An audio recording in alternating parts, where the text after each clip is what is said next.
인사 다시 드리겠습니다. 저는 러셀 입시 전략연구소의 김광석이라고 합니다. 혹시 목소리 잘 들리시나요? 네. 혹시 화면이 잘 보이실까 몰라서 저희가 PT 자료를 지금 넣어드리긴 했거든요. 그래서 그걸로 참고하시면 될 것 같고요. 제가 갖고 온 자료 중에 지금 여기 없는 것들이 좀 있어요. 그래서 개인 정보 때문에 제가 생활 기록부나 이런 것들을 좀 캡처하고 온 게 있어서 그거는 가급적이면 사진을 안 찍으시면 좀 좋을 것 같기는 해요. 그래서 표시가 이렇게 있거든요. 그래서 그거는 안 찍으시는 게 좋습니다. 네. 그럼 바로 좀 시작해 보도록 할게요. 오늘 할 얘기가 조금 많고요. 기본적인 얘기부터 좀 심화까지 아마 좀 얘기 드릴 수 있을 것 같아요. 아마 지금 중학교하고 고등학교에서 가장 크게 달라지는 거. 먼저 지금 요 학생들까지는 학점제하고는 전혀 관계가 없어요. 이 다음 학년도인 중2 학생들부터가 학점제에 적용이 될 거고요. 지금 학생들은 2023년도에 입학한 학생들, 지금 고1 학생들부터 이미 학교에 가서 자기가 하고 싶은 것들을 선택해서 공부는 하고 있습니다. 달라지는 건 뭐냐? 이 학생들까지는 석차 등급이라는 게 고등학교 3학년 때까지 나오는 거예요. 근데 당장 지금 중학교 2학년 때부터는 그런 석차 등급이 고등학교 1학년 때 공통으로 배우는 과목들만 나오지 나머지 과목들은 또 안 나옵니다. 근데 지금 여기 계신 분들의 자제분들께서는 이 전개가 아니고 지금 하고 동일하게 이루어질 거예요. 변하는 게 별로 없을 거예요. 대신 뭐 안타깝지만 재수없는 얘기를 해드리면 재수를 하시게 되면 이제 입시가 다 바뀔 거예요. 그래서 그런 부분들은 조금 염두에 두실 수도 있어요. 지금 일단은 중학교에서 배우는 거와 고등학교에서 배우는 내용들의 차이점이라고 하기에 교육 과정상 학생들을 평가하는 어찌 보면은 뭐 지금은 이제 A, B, C 뭐 이런 걸로 나오잖아요. 원점수가 나오고 생각 보시면 편차가 나오고 평균이 나오고 뭐 이렇게 나옵니다. 근데 고등학교에는 거기에 플러스 하나가 더 나와요. 그래서 석차 등급이라는 게 하나 더 나옵니다. 그래서 중학교는 그냥 90점 넘으면 A를 줘요. 근데 대신 학교에서도 평가를 할 때 그 90점 넘은 과목들 중에서도 100점이 얼마큼 가까이 있는지를 다 확인할 수는 있는데 고등학교는 그것도 확인할 수 있으면서 상대 평가를 한 지금 A, B, C, D 뭐 이렇게 나오는 게 아니고요. 그냥 석차 등급이 나옵니다. 뭐 예를 들어서 올 1등급이야, 뭐 2등급이야, 뭐 이런 얘기를 많이 들어보셨을 것 같아요. 혹시라도 위에 형이 있거나 뭐 언니가 있거나 누나가 있는 학생들 같은 경우는 또 잘 아실 것 같기는 해요. 그래서 그 부분에서 학생들이 상대 평가가 되다 보니까 공부를 되게 잘하는 학교에서 더 잘하는 학생들이 우수하다가 평가를 받아요. 근데 공부를 못하는 학교에서 공부를 잘하는 학생들도 있어요. 근데 그런 학생들 같은 경우는 석차 등급은 잘 나오는데 이제 학종에서의 평가가 조금 어떻게 될지는 모릅니다. 그래서 기본적으로 지금은 이제부터는 중학교 때 생각을 다 버리셔야 돼요. 아마 아직 고등학교 선택하는 거에 대해서 제가 이따가 좀 후반부에 말씀드리긴 하겠지만 대학 입학을 하는 데 있어서는 지금 내신을 따는 게 어떻게 보면 가장 1순위가 될 것 같아요. 그래서 지금부터는 경쟁을 하는 게 우리 학교 인원수 대비 1등급 안에 몇 명이 들어갈 수 있고 내가 거기 포함되어 있느냐 없느냐를 갖고 판단을 할 거고 2등급을 맞느냐 3등급을 맞느냐 5등급을 맞느냐 뭐 이런 거예요. 지금은 예를 들어서 평균이 90점인 과목에 내가 평균을 90점 맞아도 중학교에서는 A를 받습니다. 근데 고등학교는 90점인 평균인 과목에 내가 90점을 받으면 등급은 5등급이 나와요. 그래서 보통 외고 학생들이 공부를 잘해서 평균 90점 맞는 과목들이 되게 많거든요. 근데 90점 맞아봐야 5등급 나옵니다. 그게 이제 고등학교 내신이 좀 다른 거예요. 중학교는 너도 나도 다 잘하는 것처럼 보여지는데 이제 고등학교에서는 네가 몇 등급이야? 네가 우리 학교에서 몇 등 안에 들어갈 수 있어? 이거에 따라서 만박하게 서열이 구분된다 라고 보시면 될 것 같고요. 일단 기본적으로 아셔야 될 용어들이 지금부터 조금 어려울 수도 있는데 아마 조금은 아셔야 될 것 같아서 제가 몇 가지만 좀 정리를 해놨습니다. 일단 보면 정량평가라는 거를 많이 들으시게 될 거고요. 거기에 정성평가라는 말도 많이 들으시게 될 거예요. 정량평가라는 건 이제 수치화된 자료예요. 그래서 여기서 보시면 고등학교 1학년 때 뭐 고등학교에서 이제 내신을 따게 되면 보통 이제 성적표라는 게 나와요. 근데 여기까지 성적표가 나오는 건 다 똑같아요. 고등학교에서는 아까 말씀드린 것처럼 석차 등급이라는 거 하나 더 나오는 것 뿐입니다. 나머지는 다 똑같습니다. 그래서 대부분 학교에서 평가를 할 때는 이 석차 등급을 활용해서 평가를 하는 게 교과 전형이라고 해서 이제 저 내신 성적만 가지고 가는 거. 그리고 정성평가라고 해서 보통 생활기록부에 중학교에도 내용이 적혀져 있어요. 혹시 우리 아이의 중학교에 뭐라고 적혀져 있는지 한번 보신 적 있으신 분 계세요? 아직 뭐 안 보신 분도 계실 텐데 생활기록부를 떼면 이렇게 과목마다 우리 담당 선생님들께서 우리가 어떻게 공부했는지를 막 적어주세요. 이거를 가지고 평가를 하는 게 정성평가라고 하고 이걸 가지고 대학을 가는 게 학생부 종합전형이라고 하는 겁니다. 그래서 두 가지가 정말 잘 맞아떨어지는 게 좋을 것 같다는 거고 단순히 지금은 이 정성평가라는 것도 코로나 과정을 겪으면서 많이 축소됐고 또 대입 공정화 방안 때문에 내용이 엄청나게 많이 축소되긴 했어요. 그래서 학교에서는 이것도 이거지만 내신을 가지고 평가를 하는 것도 상당히 많이 지금 학생부 종합전형에서는 활용되고 있다. 이렇게 보시면 될 것 같아요. 그리고 절대평가는 이제 중학교 때 평가 방식을 거의 절대평가라고 하고요. 지금 수능에서는 영어를 절대평가하고 있어요. 그래서 90점이 넘으면 1등급, 80점이 넘으면 2등급. 한국사, 제2외국어 같은 경우는 그냥 몇 점 이상 맞으면 다 등급을 줍니다. 근데 여기서 우리 부모님들께서 좀 아셔야 될 게 절대평가를 하면 보통 쉽다고 생각하세요. 절대평가를 하면 변별력이 없다고 얘기하세요. 근데 절대평가를 해도 변별력을 얼마든지 만들려면 만들 수 있어요. 그게 무슨 얘기냐? 작년에 수능 시험에서 영어 1등급의 비율은 7%예요. 재작년에 영어 1등급의 비율은 6% 정도 돼요. 원래 1등급은 4%대가 나옵니다. 그러니까 절대평가를 해도 맘만 먹으면 얼마든지 변별력을 가질 수 있어요. 근데 다만 이제 이거에 대해서는 지금 어차피 여기 계신 분들은 뭐 수능이 절대평가로 바뀌거나 이런 해당 사항은 없으실 겁니다. 지금 제일 이슈가 되는 게 다음 이제 지금 중학교 2학년 학생들이 수능을 어떻게 평가할 거야? 이게 아직 공개가 안 됐어요. 이거에 따라서 이 밑에 학생들은 뭐 접근하는 방식이 또 달라질 수도 있다. 이렇게 보시면 되고 기본적으로 이제 상대평가를 대부분 활용합니다. 수능도 다 상대평가. 그리고 내신도 다 상대평가입니다. 그래서 100명인 학교에 1등급이면 4%, 4등 안에 들어갈 수 있는 학생인 거냐? 7% 포함해서 11% 안에 들어가서 2등급 안에 들어갈 수 있는 거냐? 평균 성적에 가까워서 5등급을 맞는 학생인 거냐? 이걸 가지고 학교는 평가합니다. 근데 A라는 고등학교가 있고 B라는 고등학교가 있는데 이 두 개 고등학교에서 모두 다 1등급을 맞은 학생을 똑같이 평가를 하는 제도가 학생부 교과 전형인 거예요. A라는 고등학교, 예를 들어서 배재고에는 1등급이 없을 텐데 배재고에서 1등급을 맞는 학생과 예를 들어서 여기 명일여고에서 1등급을 맞는 학생을 똑같이 쳐주는 게 교과 전형이에요. 그냥 동일하게 쳐줍니다. 근데 이거를 내용을 가지고 평가를 하는 게 아까 말씀드린 종합전형이에요. 배재고에서 당연히 1등급을 맞는 게 더 어렵다고 생각을 해서 더 좋은 평가를 해주는 게 종합전형이라고 보시면 돼요. 그래서 학교 선택이 되게 중요하실 수가 있어요. 지금은 고등학교도 이런 절대평가 뭐 내지는 제도가 바뀐다고 해서 다시 또 붐이 일어나고 있습니다. 자사고, 외고, 과고, 영재학교 등 특별한 학교들이 조금 더 경쟁률이 많이 올라가고 있는 것도 사실이고 왜 그러냐면 아무래도 말씀드린 아까 이 비교과 항목에서의 어떤 정성평가라는 것들이 그 학교에서는 조금 더 잘 이루어지고 있고 내용이 조금씩 일반고보다는 잘 적혀지고 있다 보니까 등급이 좀 낮아도 학생부 종합전형을 좀 잘 가고 있는 추세인 것 같기는 해요. 그래서 앞에 말씀드린 그런 용어에 대해서 좀 아시면 좋을 것 같고 지금 이게 고등학교 1학년에 들어가면 배우는 과목들이에요. 고등학교 1학년 들어가면 거의 웬만한 학교들이 다 똑같이 배웁니다.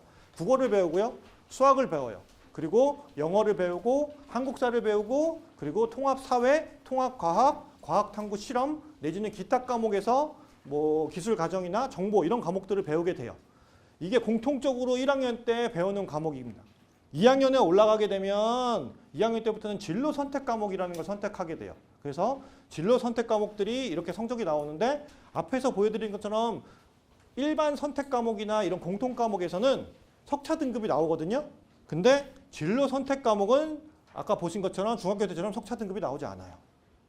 여기는 그리고 편차라는 게 나오지 않습니다. 그러니까 우리 학교에서 예를 들어서 뭐 이런 거죠. 지금 이 학교를 보시면 수학이 평균이 53점이에요. 근데 편차가 24점이에요. 보통 일반 고등학교는 20점이 넘어요. 편차가. 근데 자사 특목고로 가면 이 편차가 보통 한 자릿수가 되거나 아니면 뭐 10점대, 뭐 11, 12 뭐 이런 식으로 확 낮아지는 거죠. 그러니까 수준 차이를 볼 수 있는 거예요. 우리 학교에서 위에서부터 밑에까지 얼만큼 많이 차이 나는지를 판단할 수 있습니다. 그래서 이걸 보고 아, 이 고등학교는 공부를 잘하는 애들이 많이 몰려 있구나. 다른 이 고등학교는 공부를 잘하는 애들은 위에 몇 명만 있고 밑에 애들은 다 그냥 들러리를 쓰고 있구나. 이런 것들을 이런 점수를 보고 더 판단을 할 수 있어요. 그리고 진로 선택 과목은 보통 대부분의 학생들이 A를 받는 경우들이 많아요. 근데 이제 중위권으로 갈수록 요 과목들 또한 A를 받는 학생들이 줄어들기도 합니다. 그래서 절대평가를 한다고 해서 지금 이게 절대평가를 하고 있는 겁니다. 그럼에도 불구하고 학생들은 공부를 안 하게 되면 어차피 이것도 등급을 못 맞는 경우들도 상당히 많다. 이렇게 보시면 될 것 같고요.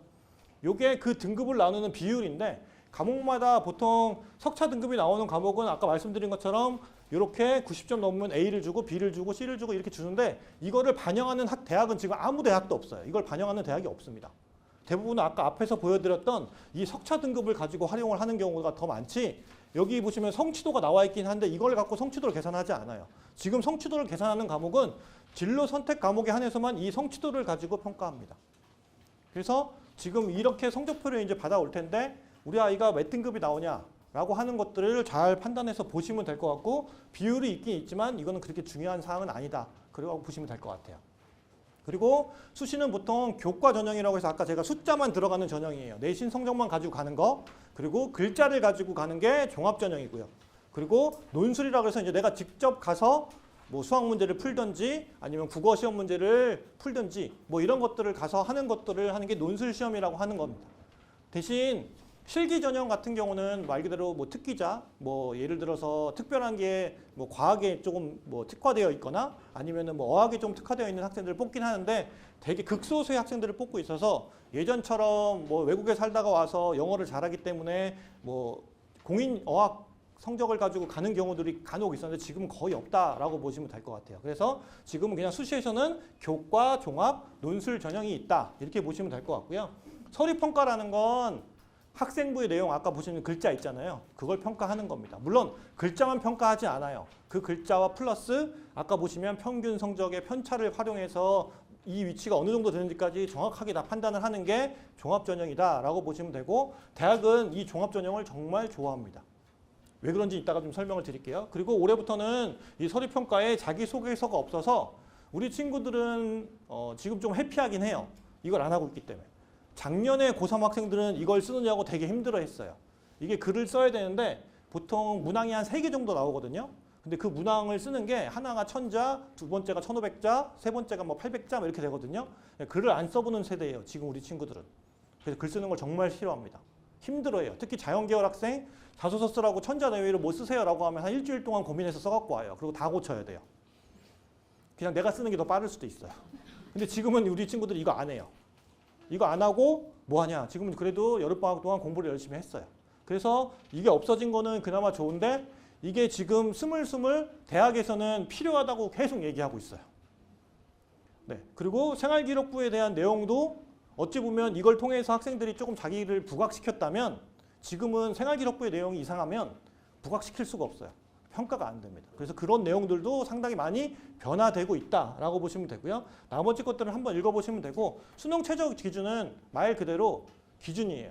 이 기준에 통과되면 합격이 되는 건 아닙니다. 이거는 그냥 전제 조건이에요.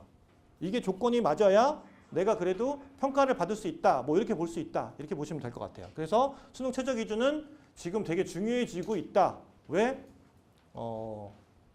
수시에서 평가하는 것들에 있어서 지금 많이 실험이 일어나고 있거든요. 거기에 계속 많이 적용이 되고 있는 편이에요.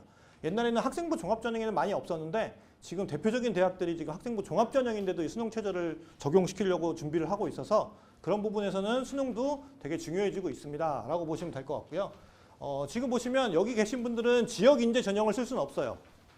쓸 수 있는 방법은 지금 빨리 이사를 가시면 돼요. 지방으로 가시면 됩니다. 지방에 가셔서 지역인재 전형은 그냥 고등학교 3년만 있으시면 돼요. 보통 농어촌 전형은 그 농어촌 지역에서 어머니, 아버지 그리고 학생 포함해서 초등학교 6년, 중학교 3년, 고등학교 3년이 있어야 농어촌 전형을 쓸 수 있는 자격이 생기는데 이 지역인재는 그냥 그 지역에 3년만 있으시면 돼요. 이게 아직까지 강화되지 않았어요. 이게 6년제로 이제 강화될 거라서 뒤에는 지금이에요.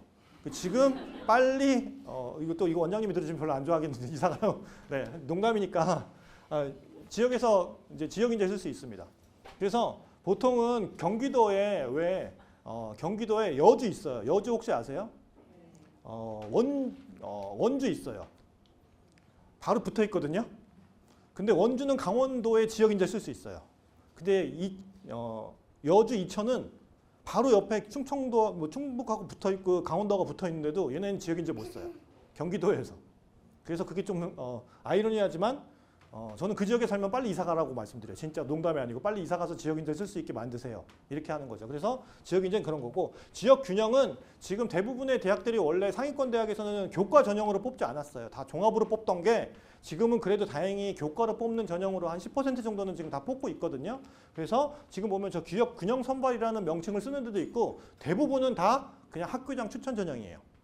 그래서 저걸로 가려면 일단 학교에서 추천을 받아야 됩니다. 그 비율 안에 들어가 있는 학생들은 추천을 받을 수 있고, 내신이 좋으면 여러 가지를 선점할 수 있고, 내신이 애매하면 선점을 일단 그 친구들이 안 해줘야 내가 할 수 있는 이런 조건이 따라 붙을 수도 있어요. 근데 그럼에도 불구하고 지금 저 지역 균형이라고 하는 교과 전형, 학교장 추천 전형은 추천 인원을 지금 많이 늘리고 있어서 웬만하면 추천 인원을 다 채우지 못하고 있다. 이런 거예요. 서강대학교라고 하는 대학이 20명이 추천을 받아요. 근데 내신이 1점대여야지 갈 수 있어요. 그 20명을 아무도 추천을 다 채우질 못해요. 이해되시죠? 그러니까 어차피 추천 인원이 많이 남는데 그런 거다라고 보시면 되고, 대학별고사는 이제 가서 논술 시험 보거나, 보통 이제 좀 강화될 것들이 논술보다는 면접에서 조금 강화되는 부분들이 좀 있을 것 같아요. 그래서 면접 비중이 조금씩 늘어나고 있는 대학들도 있고, 아무래도 서류상으로는 정말 멋있는 친구인데 면접을 보려고 해서 봤더니 말을 못해. 그런 친구들 의외로 많아요. 그래서 제가 오죽하면 학생한테 와서 상담을, 제가 요즘 상담하는 기간이에요. 그래서 수시 지금 철이라고 하거든요. 그래서 9월 달에 원서를 써야 돼요. 지금 여기 계신 분들은 이제 3년 남았어요. 수시 원서 쓰려면 딱. 9월 달에 보통 원서 쓰는데 딱 수시 원서 쓸 때까지 3년 남았습니다. 중학교에서 고등학교 딱 올라가는 순간 3년이 남은 게 아니고요. 그때 되면 수시 원서 쓰는 건 딱 2년 반 남아요. 정시 가는 게 3년 남는 거지. 그래서 수시에서 필요한 것들이 이런 거고요. 수시 2월이나 뭐 이런 것들은 알아두시면 될 것 같고, 그냥 수시는 6번을 쓸 수 있어요. 간혹 저한테 되게 심각하게 물어보세요. 제가 아는 분이 수시를 7장을 적었다는데 그게 가능한 일인가요? 라고 물어보시거든요. 7장을 쓸 수 있는 대학들도 있어요. 특수대학들은 어차피 인원수에 상관이 없어서 그냥 더 쓰셔도 되는데, 그냥 일반적인 대학을 7장을 썼다. 그러면 그분은 한 장은 그냥 어차피 그냥 안 되는 겁니다.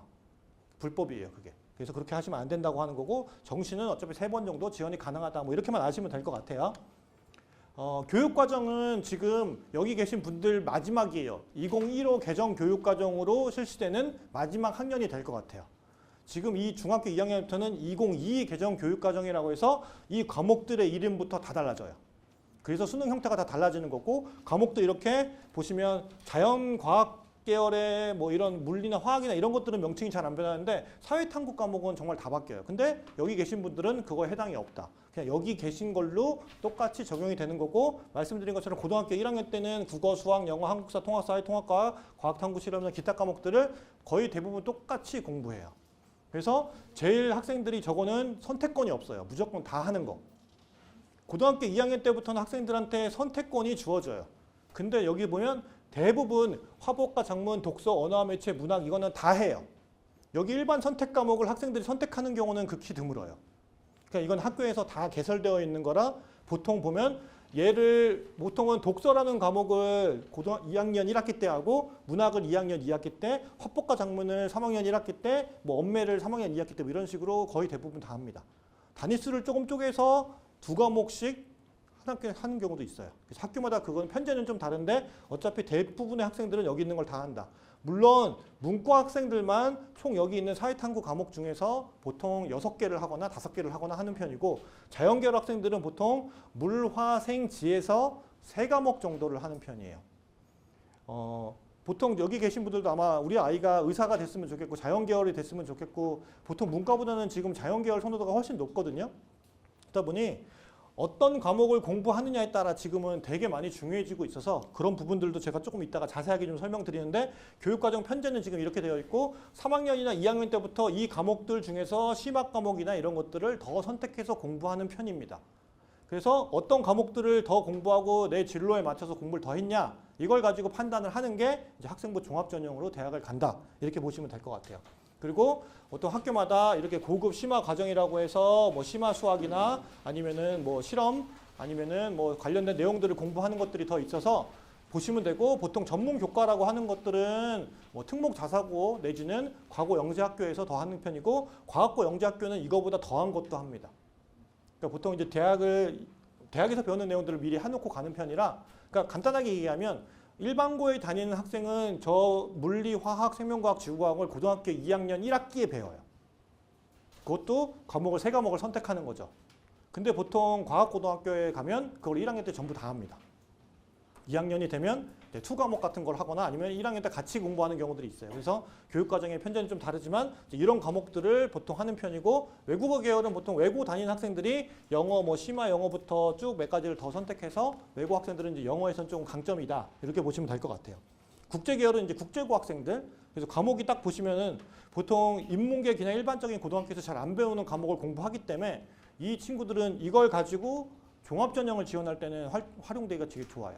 그러니까 다행히 다만 대신 내신이 조금 떨어지면 이제 그것도 일반고하고 좀 비교가 되겠죠. 그래서 이런 것들이 있다라고 보시면 되고 지금은 학교 알림이라고 혹시 사이트가 있어요. 그냥 학교 알림이라고 네이버에 검색하시면 사이트가 나오고 고등학교를 지역별로도 다 확인 가능하시고 자료가 다 나와 있습니다. 그리고 작년에 학생들을 어떻게 가르쳤는지 시험문 어떤 걸 봤는지 학생들의 성취도가 어떤지 다 공개가 되고 있어요. 지금 올해 5월 기점으로 일단 작년 것들이 다 1학기 것들이 어느 정도 공개됐습니다. 그래서 기본적으로 지금 이거는 모 고등학교의 교육 편제예요. 그래서 지금 보시면 지금 고등학교 1학년 딱 가시면 2025학년도가 될 거고 거기에 과목별로 어떤 것들을 할 건지에 대한 내용들이 쭉 나옵니다. 그래서 여기 보시면 선택할 수 있는 게 있고 고정적으로 그냥 이거는 무조건 해야 됩니다 라고 나와 있는 게 있어요.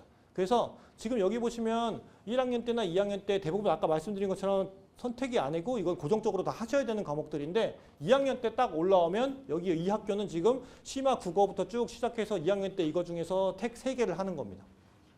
그래서 팁을 하나 드리면 보통 이 선택을 하는 거는 2학년 때부터 할 건데 간혹 이런 경우가 있어요. 내가 자연 계열을 가고 싶은데 이 사회탐구 과목을 공부하고 싶은 거예요. 그래서 보통 학생이 이 사회탐구 과목 중에서 한 과목을 자기가 하고 그리고 과학을 2개만 하는 경우가 있어요. 그리고 인문계열 학생도 사회를 2과목 하고 과학을 1과목 하는 경우들도 있고요. 어떤 학생은 그냥 과학만 3과목 하는 경우도 있고 어떤 학생은 그냥 사회만 3과목 하는 경우가 있어요. 그러면 우리 친구는 이 과목을 2과목 하고 사회를 1과목 했을 때 자기 딴에는 나는 이런 과목들을 공부해서 융합학문을 할 거야 라고 해서 이렇게 많이 하는 경우들이 있거든요. 근데 지금 대학 가는 방법을 굳이 얘기 드리면 그냥 문과는 사회를 더 많이 하시는 게 좋아요. 그리고 자연계열이면 그냥 과학을 하시는 게 좋습니다. 굳이 이거를 넘어서 융합을 하지 않으셔도 돼요. 괜히 융합하다가 더 안 좋은 효과를 발휘할 수도 있습니다. 지금은 되게 중요한 게 사회탐구에 관련된 과목을 얼만큼 많이 이수했는지를 볼 거고 과학탐구에 관련된 과목을 얼만큼 많이 이수했는지를 따질 거예요. 그래서 누가 더 공부를 열심히 더 잘했는지 이런 걸 판단할 겁니다. 그러다 보니 굳이 융합을 안 해도 돼요. 근데 어떤 학교는 이런 경우도 있어요. 문과 중에 무조건 이과 한 과목을 하라고 시키는 학교도 있어요. 지정해서. 그리고 이과인데 문과를 무조건 하나 하라고 시키는 경우들도 있습니다. 물론 학교 측면에서는 여러 가지를 공부시키는 게 좋긴 한데 지금은 학생들이 아마 선택을 할 거라 굳이 그렇게까지는 안 할 거거든요. 그러니까 미리 팁을 드리면 자연계열은 그냥 과탐을 하세요. 문과를 갈 거다? 그럼 사탐을 하시는 게 좋고 대신 이렇게만 안 하시면 돼요. 2학년 때 내가 문과를 가고 싶어서 사탐을 했는데 3학년 때 갑자기 진로가 이과로 바뀌었어. 그러면 포기해야 될 것들이 좀 많이 생길 수도 있습니다. 그래서 가급적이면 지금 여기 계신 분들한테 미리 팁을 드리면 진로는 미리 정해놓으시고 접근하시는 게 좋습니다. 지금은 학생들이 그러니까 보통 그렇잖아요. 저희 아이한테도 너 뭐 하고 싶어? 그러면은 생각이 없어요. 그냥 성적에 맞춰서 가는 거예요. 그냥. 근데 진로를 빨리 잡아놔야 1학년 때부터 내가 어떤 활동들을 할 거고 어떤 비교과를 가지고 어떻게 대학을 할 건지에 대한 설계가 어느 정도 나올 수 있습니다. 1학년 때 보통 전공 탐색을 할 거예요. 근데 1학년 때부터 전공 탐색을 하려고 하는데 교육과정상은 1학년 때 전공 탐색을 하는 거예요. 근데 내가 의대를 가고 싶어? 그럼 1학년 때부터 의대에 가려고 준비를 해놔야 돼요. 그때부터 내가 공부를 하는데 국어 시간에도 의대에 관련된 공부를 1학년 때부터 하는 겁니다. 꿈이 갑자기 2학년 때 바뀌었어. 근데 의예과를 가고 싶대. 갑자기 닥터 김사분지를 보고 갑자기 내가 서전이 되고 싶다고 해서 막 가는 거예요. 2학년 때 갑자기 얘가 돌변해서 공부를 너무 열심히 하고 있어. 너무 기특하긴 한데 그러면 1학년 때 내용들을 가지고 커버를 할 수 있느냐를 확인해야 됩니다. 근데 저 같은 경우는 항상 그래요. 그러면 1학년 때보다 내신 성적이 훨씬 더 좋아야 돼. 그게 좋지 않으면 커버가 안 돼. 근데 우리 친구들은 비교과 활동만 열심히 의예과 그러면 막 해요. 근데 성적은 계속 쭉쭉쭉 떨어져요. 제가 어제 대구에 갔다 왔어요. 대구에 저희 학원이 있어서 대구에 있는 학생들을 이제 상담을 해주고 왔는데 비교과 내용을 봤더니 대학 논문을 읽고 뭐하고 공부한 거 엄청나게 많이 적어놨어요. 그래서 제가 보고 되게 신선하고 되게 비교과가 좋아. 그러고 난 다음에 성적을 봤는데 1학년 때 1등급부터 시작해서 2학년 때부터 계속 쭉쭉쭉 성적이 계속 떨어져요. 그 걔는 성적이 떨어지는데 비교과만 만든 거예요. 그래서 평균 내신이 2등급 때까지 떨어지는 거예요. 그럼 걔한테 뭐라 그랬어요, 제가. 야, 이걸로는 의대 절대 못 가. 네가 만든 거는 좋은데 이거 갖고는 의대를 못 갑니다. 그냥 너는 의대를 이거 갖고는 못 가고 정시를 가야 돼 라고 해서 수능 모의고사 성적을 봤더니 2, 2, 3 뭐 이렇게 나오니까 참 안타까운 현실인 거죠. 지금 이제 고3인데 내일 모레 이제 수능 시험 보고 해야 되는데 네가 가고 싶은 의대를 가려면 미안한데 내년에 가야 되라는 얘기를 제가 이렇게 표정으로 짚고 있었어요. 미안하다고. 갈 수 있는 방법이 없으니까. 그래서 내신과 어떻게든 뭐가 됐건 같이 움직입니다. 학종도 내신이 뒷받침이 안 되면 어쩔 수가 없어요. 그래서 기본적으로 이제 학교 편제에 따라서 이 선택 과목을 어떻게 하는지, 그리고 제가 후반부에 고개 선택할 때 얘기 드리겠지만 어느 학교에 무슨 과목이 개설되어 있어서 내가 그 과목을 공부할 수 있는지 이런 것들도 판단을 하셔야 되고, 어떤 학생들은 그걸 더 하기 위해서 다른 학교 가서 공부하는 친구들도 있어요. 그래서 그런 것들도 있다 보시면 될 것 같아요. 기본적인 사항들을 일단 말씀을 드렸고, 지금의 입시 흐름에 대해서 일단은 체크를 하셔야 될 게, 지금 아까 말씀드린 것처럼 2015 개정교육까지가 마지막 세대예요. 그게 변하지가 않습니다. 변한다고 해도 다 밑에 있는 친구들이 변할 거고, 지금 학생들은 그냥 공정 똑같이 갈 거예요. 그래서 지금은 체제가 이미 내년에 대학교에 가는 2026학년도 학생들, 2025학년도까지 가는 학생들은 대학에서 어떻게 갈 건지가 다 나와 있어요. 그래서 고등학교 2학년이 딱 되면 내가 대학교 가는 해에 대학에서 어떻게 뽑을지가 다 공개되고 있어요. 근데 학년도란 개념을 일단 먼저 설명드릴게요. 우리 아이가 대학을 가는 연도예요. 우리 아이는 고3이 되는데, 고3이 2027년이 아니고 2026년에 고3이 되는데 왜 2027학년도라고 하세요?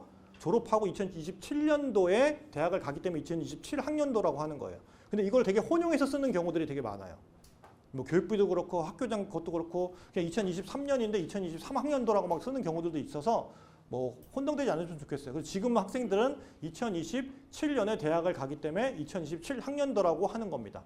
그래서 지금 보시면 뭐 여러 가지 사항들을 통해서 많이 뭐가 바뀌어지고 없어지고 했어요. 근데 대부분은 다 축소되는 분위기였어요. 여러 가지 쓰던 거를 많이 줄이고 반영을 안 하고 그러다 보고 갑자기 이제 2022학년도에 이제 교육과정이 바뀌면서 이때 수능 형태가 바뀐 겁니다. 원래 교육과정은 2021학년도에 바뀌었어요. 근데 2021학년도에 바뀌었는데 그 해에 교육부에서 1년 유예하기로 했다 그래서 2021학년도의 학생들은 똑같이 공부해서 교육과정 다 바뀌었는데 공부 다 하고 수능 형태는 그 전년도 수능 형태하고 똑같이 봤어요. 그래서 2021학년도 학생들은 성적표에 이렇게 적혀 있어요.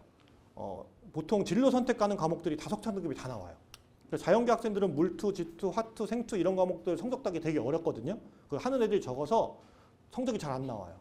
근데 그 과목이 2021학년도 학생들은 똑같은 교육과정으로 배웠는데 석차 등급이 다 나와요. 그래서 과탐 성적이 다 떨어졌어요. 근데 그러고 나서 2022학년도 됐던 이 학생들은 그게 다 진로 선택 과목이라 그냥 다 A라고 나와요. A, B, C로만 평가되니까. 근데 그런 게 좀 다른데 이때가 아무래도 제일 많이 바뀌었다라고 하는 해예요. 왜? 이렇게 수능 형태가 바뀌었는데 정시에 40%를 뽑는 거예요. 근데 이걸 제도를 만들면서 한 가지 간과하지 못했던 것 중에 하나 있죠. 교차 지원이라는 거에 대해서 전혀 생각을 안 했어요. 이때 대부분의 대학들이 교차 지원율만 하면 50%가 거의 대부분 넘을 거예요. 이과 학생들이 점수가 너무 잘 나오니까 그 성적을 가지고 문과로 다 넘어와서 대학을 다 문과로 오는 거예요. 문과 학생들은 점수가 안 나오는 거예요. 그러니까 그 전에 수능 형태가 이런 거예요. 이 전에 수능 형태는 문과는 문과끼리만 경쟁을 하는 시스템의 시험을 봤어요. 그러니까 보통 수학이 저 때는 이제 뭐 나형, 가형 이런 식으로 문과 수학, 이과 수학 이게 나눠져 있었어요. 그래서 나형을 선택한 학생들끼리만 성적을 쭉 내는 거죠. 문과 학생들은 이것만 해요. 그 문과끼리 경쟁을 하는 거죠. 근데 지금은 이 형태가 공통이라는 걸로 묶여져 있고 나중에 선택을 하게끔 바뀌어져 있어요. 이렇게. 그래서 공통에서 성적을 어떻게 맞느냐에 따라서 성적이 완전 달라져요. 근데 이 공통이 수원 수투거든요. 그 수원 수투 공부하는 거에 당연히 이과 아이들이 더 잘하겠죠. 문과 아이들은 수학을 못해서 문과 간 거예요. 그렇죠. 근데 이걸 공통으로 시험 보고 공통으로 채점이 돼서 나오다 보니까 뭐 예를 들어서 1등급이 100명이에요. 그러면은 그 안에 문과생은 10명도 안 되는 거예요. 90명이 이과생인 거예요. 그러다 보니 이 학생들이 수학 성적이 너무 높다 보니까 표준 점수 체계부터 하나 잠깐만 설명드릴게요. 간단하게 설명을 드릴게요. 표준 점수는 시험 문제가 쉬우면 점수가 내려가요. 100점 만점 이런 개념이 없어요. 원점수는 100점이에요. 국어 시험 보면 원점수 100점. 점수 계산을 어떻게 하냐면 원점수 내에 몇 점 맞았는지 해서 평균을 빼고 편차를 나눠서 활용하는 점수를 활용해요. 그래서 평균이 높아지면 점수가 내려가고 평균이 낮아지면 점수가 올라가요. 무슨 얘기인지 아시겠죠? 그래서 이때에 문과, 이과를 통합해서 시험 보다 보니까 문과 학생들이 수학을 잘 못하잖아요. 평균을 다 낮추죠. 그래서 표점만 올라가는 거예요. 이과 애들은 다 그 표점을 가져가는 거고 문과 애들은 수학 그것 때문에 이제 대학 가기가 힘들어지는 거죠. 수학을 못 봤으니까. 그렇다고 수학 반영 비율이 절대적으로 높아요. 이따가 또 설명드리겠지만. 그래서 그런 것 때문에 이제 이때가 제일 심했고 2025학년도부터 여러 가지들이 또 바뀌어요. 지금 고등학교 2학년 학생들이죠. 그 친구들이 이미 입시 제도가 많이 나왔기 때문에 그런 것들이 또 많이 바뀌고 2023학년도부터 서울대가 갑자기 정시에서 내신을 반영하겠다 하고 2024년도에 올해죠. 고려대학교가 갑자기 교과를 반영하는 정시 전형을 만들었어요. 그리고 내년에 갑자기 연세대학교가 또 정시에 내신을 반영하겠대요. 그러면 우리 친구들이 내신을 조금 잘 못 본 친구들 같은 경우는 서울대 가는 것도 아니면 고대 가는 것도 연대를 가는 것도 내신의 영향력을 어느 정도 받을 수밖에 없어요. 근데 다행히 서울대도 그렇고 고대도 그렇고 내신으로 가는 전형의 인원을 따로 배분이 되어 있어요. 내신을 가는 게 따로 있고 그냥 수능 100%로 가는 전형으로 따로 떨어져 있긴 해요. 근데 다만 그것 때문에 어찌 보면 정시에서 많이 뽑는 것 같지만 이런 것들이 조금 들어가서 학생들이 좀 위축되는 거고 작년에 서울대가 그것 때문에 엄청나게 힘들었어요. 근데 서울대는 그럼에도 불구하고 이거를 정성평가해요. 글자를 봐요. 막. 얘는 그래도 정성평가를 안 해요. 고려대는 그냥 숫자를 봐요. 숫자가 좋으면. 그리고 이걸 숫자를 보면 보통 그 숫자를 가지고 장난을 많이 칠 수 있어요. 무슨 얘기냐? 이런 거예요. 올 1등급을 받으면 100점을 준대요. 근데 올 2등급을 받으면 99.9점을 준대요. 올 3등급을 받으면 99.8점을 준대요. 이러면은 이 정량평가 같은 거는 변별력이 없는 거예요. 그냥 반영을 하는 거지. 그래서 전혀 그런 거 문제가 안 돼. 근데 대신 이게 올 1등급인데 100점이야. 올 2등급은 90점을 준대. 이렇게 돼서 변별력이 커지잖아요. 그럼 이 전형은 내신 전형이 될 수밖에 없어요. 내신으로 왕창 갈려요.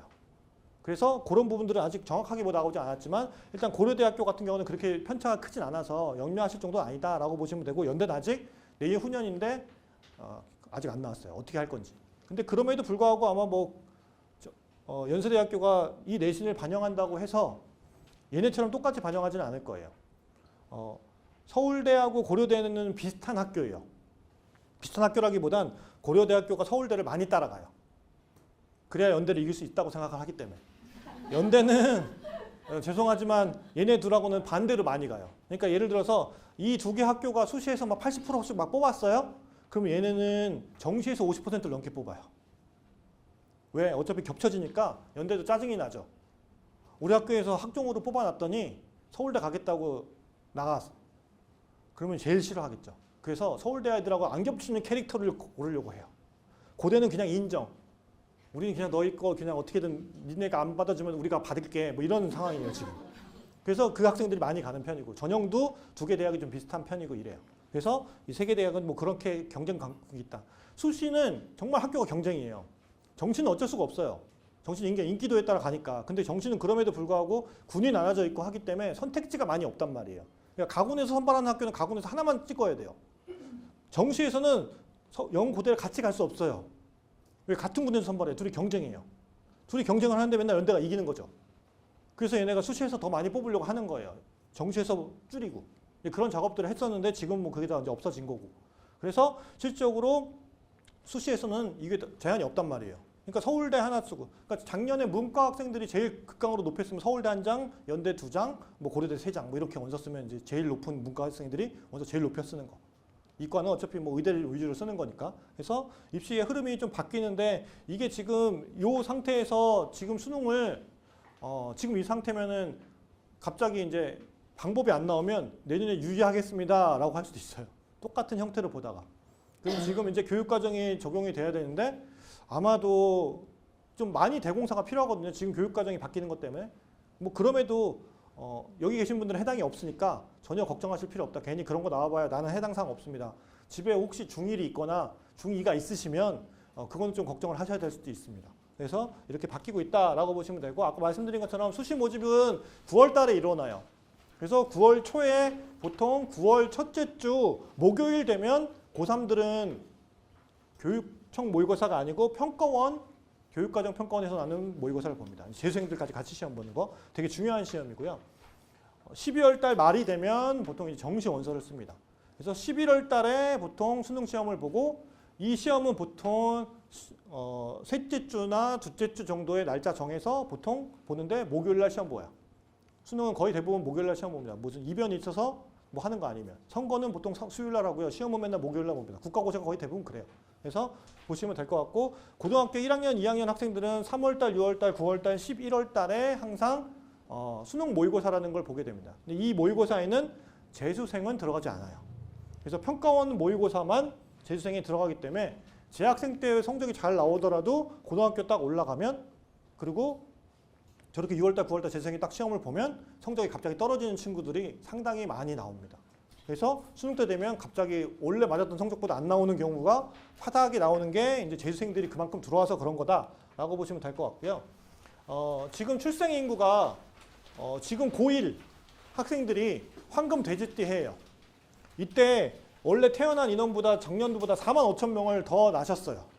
그래서 이때 수험생이 갑자기 많이 늘어납니다. 그래서 이때가 지금 고1 학생들 제가 작년에 여기 와서 얘기할 때 우리 어머님들께서 많이 낳으셔서 경쟁이 치열해졌어요 라고 얘기해요. 이때 되면은 조금 학생들이 아무래도 더 많습니다. 대신 많은데 장점도 하나 있어요. 장점은 애들이 많기 때문에 등급을 맞는 학생들이 좀 더 늘어나요. 인원이 많기 때문에. 그리고 지금 중학교 3학년 학생들은 아직 계열이 나눠져 있지 않지만 기본적으로 작년보다는 지금 줄어 있는 상황이라 한 13,000명 정도 지금 출생인구도 좀 줄었다. 뭐 이렇게 보시는 것 같고요. 어차피 중학교에서 고등학교를 안 가는 친구들 빼고 뭐 특목 뭐 이렇게 특성화거나 아니면 마이스터거나 이렇게 빠지는 경우들이 있어서 아마 학력이 좀 더 줄어듭니다. 근데 그럼에도 불구하고 좀 줄어들다가 갑자기 중학교 1학년 되면 뭐 백호해라 그래서 또 태어났고요. 이 다음 년 다다음 년 정도가 되면 무슨 청룡해라 그래서 더 많이 또 태어나요 또. 네. 그래서 뭐 해마다 이렇게 많이 태어나면 경쟁자만 늘어나는데 이게 거진 거의 비슷하게 쭉 가요. 지금 학력 인구 없고 애들이 안 낳고 출생률이 뭐 0.7대 1밖에 안 되고 뭐 이러다고 하는데 그 인원은 지금 여기에 해당이 안 돼요. 2020년부터 태어난 학생들이 갑자기 확 줄어요. 코로나 세대의 학생들부터가 갑자기 이 인원보다 줄고요. 보통은 이 인원대로 그냥 쭉 거의 갑니다.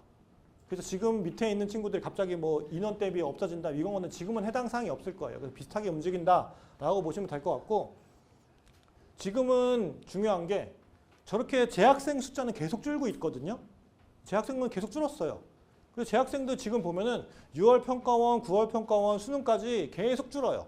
수험생이 준다라기보다는 시험을 응시하는 학생들이 계속 줄죠. 뭐 수시에서 합격하고 하는 친구들도 있고 이게 매년 이제 주는 거예요. 보시면 6월 평가원 때보다 더 줄고 있죠. 그죠? 2022보다 2024학년도에 더 줄고 있는 상황인데 거꾸로 이 친구들이 재수하는 거잖아요. 그죠? 만약에 2023학년도에 고3이었던 친구가 재수하면 2023년 학년도에 시험을 보는 거니까. 근데도 불구하고 저 절대 다수인 학생들이 줄고 있는데 재수생은 계속 늘고 있는 거예요.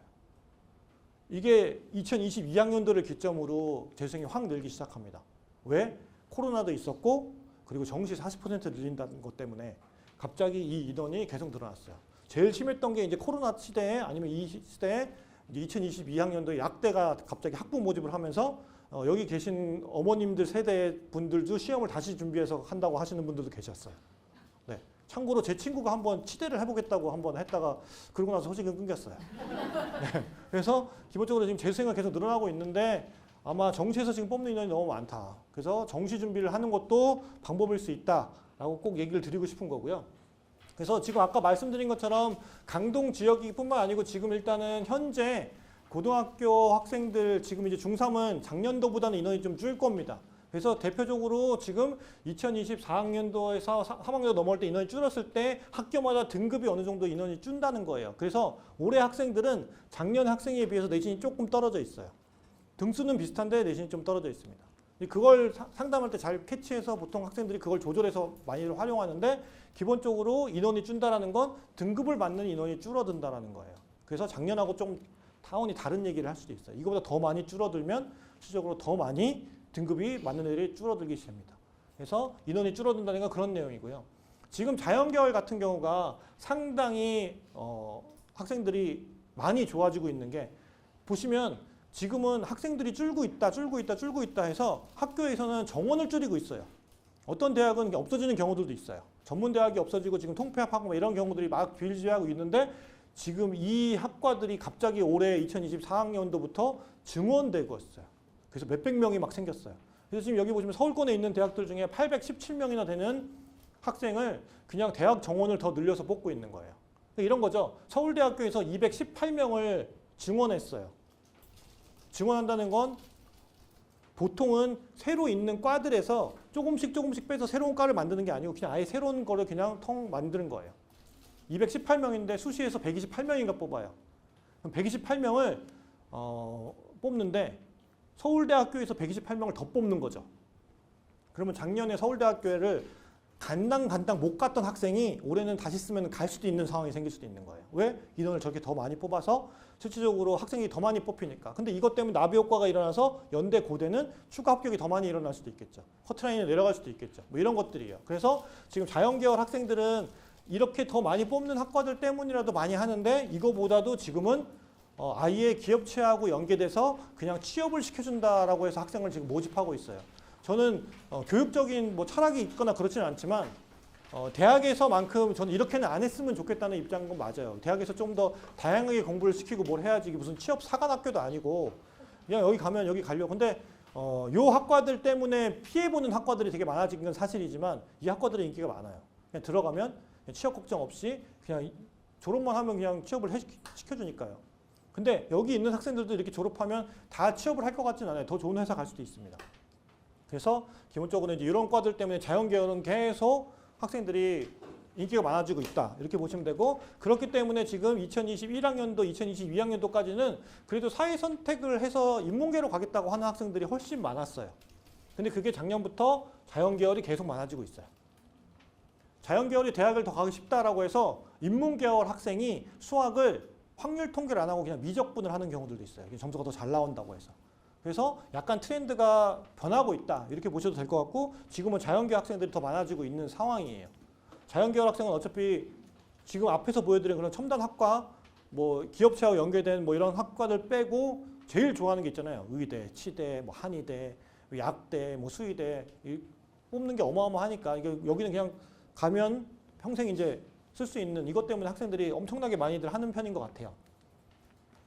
아까 말씀드린 것 중에 조금 더 자세하게 짚어드리면 이게 수준 차이가 얼만큼 나는지를 잘 모르시는데 문과 학생들과 이과 학생들의 수준 차이가 얼만큼 나는지를 대표적으로 보는 거고 어떤 선택 과목을 하느냐에 따라서 지금이 좀 다른 개념이에요. 무슨 얘기냐? 지금 이렇게 국어도 두 과목으로 선택 과목 나오는데 제일 이슈가 된 게 저 과목을 화법과 작문을 선택해서 100점을 맞았어요. 언어와 매체를 선택해서 100점을 맞았어요. 그럼 두 개가 둘 다 100점이잖아요. 그럼 점수가 똑같아야 되잖아요. 근데 지금 점수가 달라요. 여기 보시면 미적분, 확률통계, 기하를 선택해도 100점을 다 맞아도 위에 있는 표준점수 꼭대기의 점수가 다 달라요. 그래서 학생들이 그 점수가 잘 나오는 과목으로 많이 이동을 하고 있고 그 과목이 잘 나오는 것들이 선택하는데 점수가 훨씬 높은 거예요. 이건 정답률이거든요. 정답률인데 예를 들어서 2023학년도에 화법과 작문을 공통시험 문제 똑같이 보는데 얘는 74.9%가 정답률을 맞추는 거고 얘는 82%인 거예요. 여기가 선택한 친구들이 훨씬 더 공부를 잘한다라고 얘기하는 거죠. 화법과 작문 2024 6평에도 마찬가지 한 10% 정도 차이가 나요. 근데 수학은 그게 좀 더 심해요. 확률과 통계를 선택해서 공통해서 점수 맞는 거 보면 50%대인데 미적은 70%가 넘어요. 그래서 지금은 극단적으로 조정을 하고 있는 편이에요. 공통 시험 문제에서 문과 학생들이 너무 점수가 안 나오니까 확률 통계라는 거를 좀 시험 문제를 쉽게 해서 점수를 보정하고 있는 편이고, 이과는 반대로 미적분을 엄청 어렵게 내서 원점수 공통 점수에서 점수를 많이 받는 거를 미적분에서 좀 깎고 있는 형질이에요. 그러다 보니 표준 점수가 워낙에나 이 공통으로 맞는 평균 자체가 낮다 보니까 그냥 올라가고 있는 현실이에요. 이게 지금 5월 달에 고3 학생들이 본 경기도 교육청인데 평균이에요. 이게 100점 만점인데 국어는 그래도 화법과 작문 평균은 58점, 언어와 매체 평균은 66.68이에요. 그럼 얘하고 점수 차이가 그래도 한 8점 정도 난다고 보면 뭐 그래 언어와 매체 선택한 애들이 좀 더 잘하는구나 볼 수 있는데, 확률 통계는 정답 평균이 27점이에요. 이게 100점 만점이에요. 50점 만점이 아니고 100점 만점이고, 미적은 이제 78점이고 이제 기하가 30점 정도가 되는 건데 이게 너무 많이 차이 나는 거죠. 확통을 한 친구들이. 더구나 수능으로 가면 이제 이런 애들이 있어요. 수학을 나는 수포자라서 수학을 안 봐도 되는 학교에 지원하려고 하는데 시험은 봐요. 그리고 찍고 자요. 왜 그러냐면 안 그러면 시험장을 옮겨 다닐 수도 있어요. 이걸 선택을 안 하면 내가 시험을 다른 데 가서 대기하고 있다가 와야 될 수도 있고, 뭐 이런 것들이 부과정이니까 그냥 어차피 시험 신청 다 하는 거예요. 그리고 가서 다 찍어요. 그냥 한 줄로 쭉 다 찍고 평균에 반영이 되는 거죠. 시험을 안 보면 되는데. 그러다 보니 평균이 너무 낮아져요. 그래서 점수가 계속 올라가고 있어요. 그래서 지금은 이 두 과목 때문에 조절이 하기가 정말 힘들어져요. 그래서 요즘은 표준 점수 이렇게 시험 보면 항상 저희 기관도 몇 점 맞으면 몇 점입니다. 이렇게 다 이렇게 나오거든요. 근데 맞는 적이 별로 다 대부분 이렇게 정답률이 이렇게 높지가 않아요. 등급 컷을 해도 애들이 너무 차이가 많이 나는 거죠. 더군다나 학생들은 되게 쉽게 봤다고 하는데 재수생은 쉬운데 재학생은 어렵다고 하고, 이게 되게 지금 어찌 보면은 심화되고 있다라고 보시면 될 것 같고요. 더군다나 올해 또 수능 시험 문제가 씌워준다 그러니까 또 재수생이 갑자기 9월 평가원에 한 번도 그렇게 많이 시험을 응시하지 않았는데 10만 4천 명인가 신청했어요. 역대 최대일 거예요. 코로나 때 2022학년도 코로나 때 한 번 10만 9천 명이 시험을 신청한 적 한 번 딱 있어요. 그때 왜 그랬냐면 그 시험 신청한 거 영수증 가져가면 백신 맞춰줬어요. 네, 그래서 그 12,000원 내고 백신 맞는다 그랬어요. 시험 비용이 12,000원이니까 그거 보면은 그때 난리였었어 그랬어요. 2022학년 처음에 막 백신 막 엄청 줄 서서 맞아야 되고 이럴 때 그냥 그 가져가면 미리 맞춰준다고, 연령대에 상관없이. 그래서 엄청 신청했다가 한 3만 명이 시험을 안 보러 왔어요 그냥. 근데 지금은 그 10만 4천 명 중에 거의 9만 명 이상이 시험을 볼 것 같아요. 그러니까 엄청나게 지금 인원이 들어갔고, 수능 때 되면 그게 훨씬 많아져요. 앞에서 아까 보여드려서 혹시 기억하실지 모르겠는데, 이렇게 보면 보통 재수생이 6월 평가원에서 13% 들어오면 9월 평가원에 21%인데 수능 때 그 29%까지 들어오는 거예요. 그러니까 여기서 여기까지가 계속 늘어나요. 엄청 많이 늘어나요.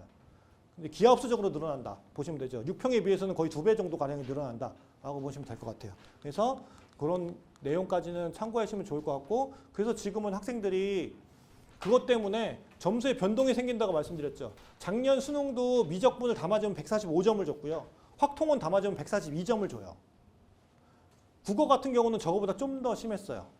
화법과 작문을 다 맞으면 130점을 줬는데 언어와 매체 다 맞으면 134점 주는 거예요. 그러면 똑같이 100점 맞았는데 얘는 어떻게 4점을 끌어올 수가 없어. 그러니까 당연히 학생들은 그냥 엄매를 많이 갈아타는 거죠. 그리고 미적분으로 많이 갈아타는 거예요. 근데 아까 말씀드렸죠. 그럼에도 불구하고 인문 계열을 뽑는데 수학의 반영 비율이 이렇게 높아요. 국어하고 거의 동일해요. 좀 심한 학교는 여기 성황대는 수학의 반영 비율이 43%예요. 인문계를 뽑는데.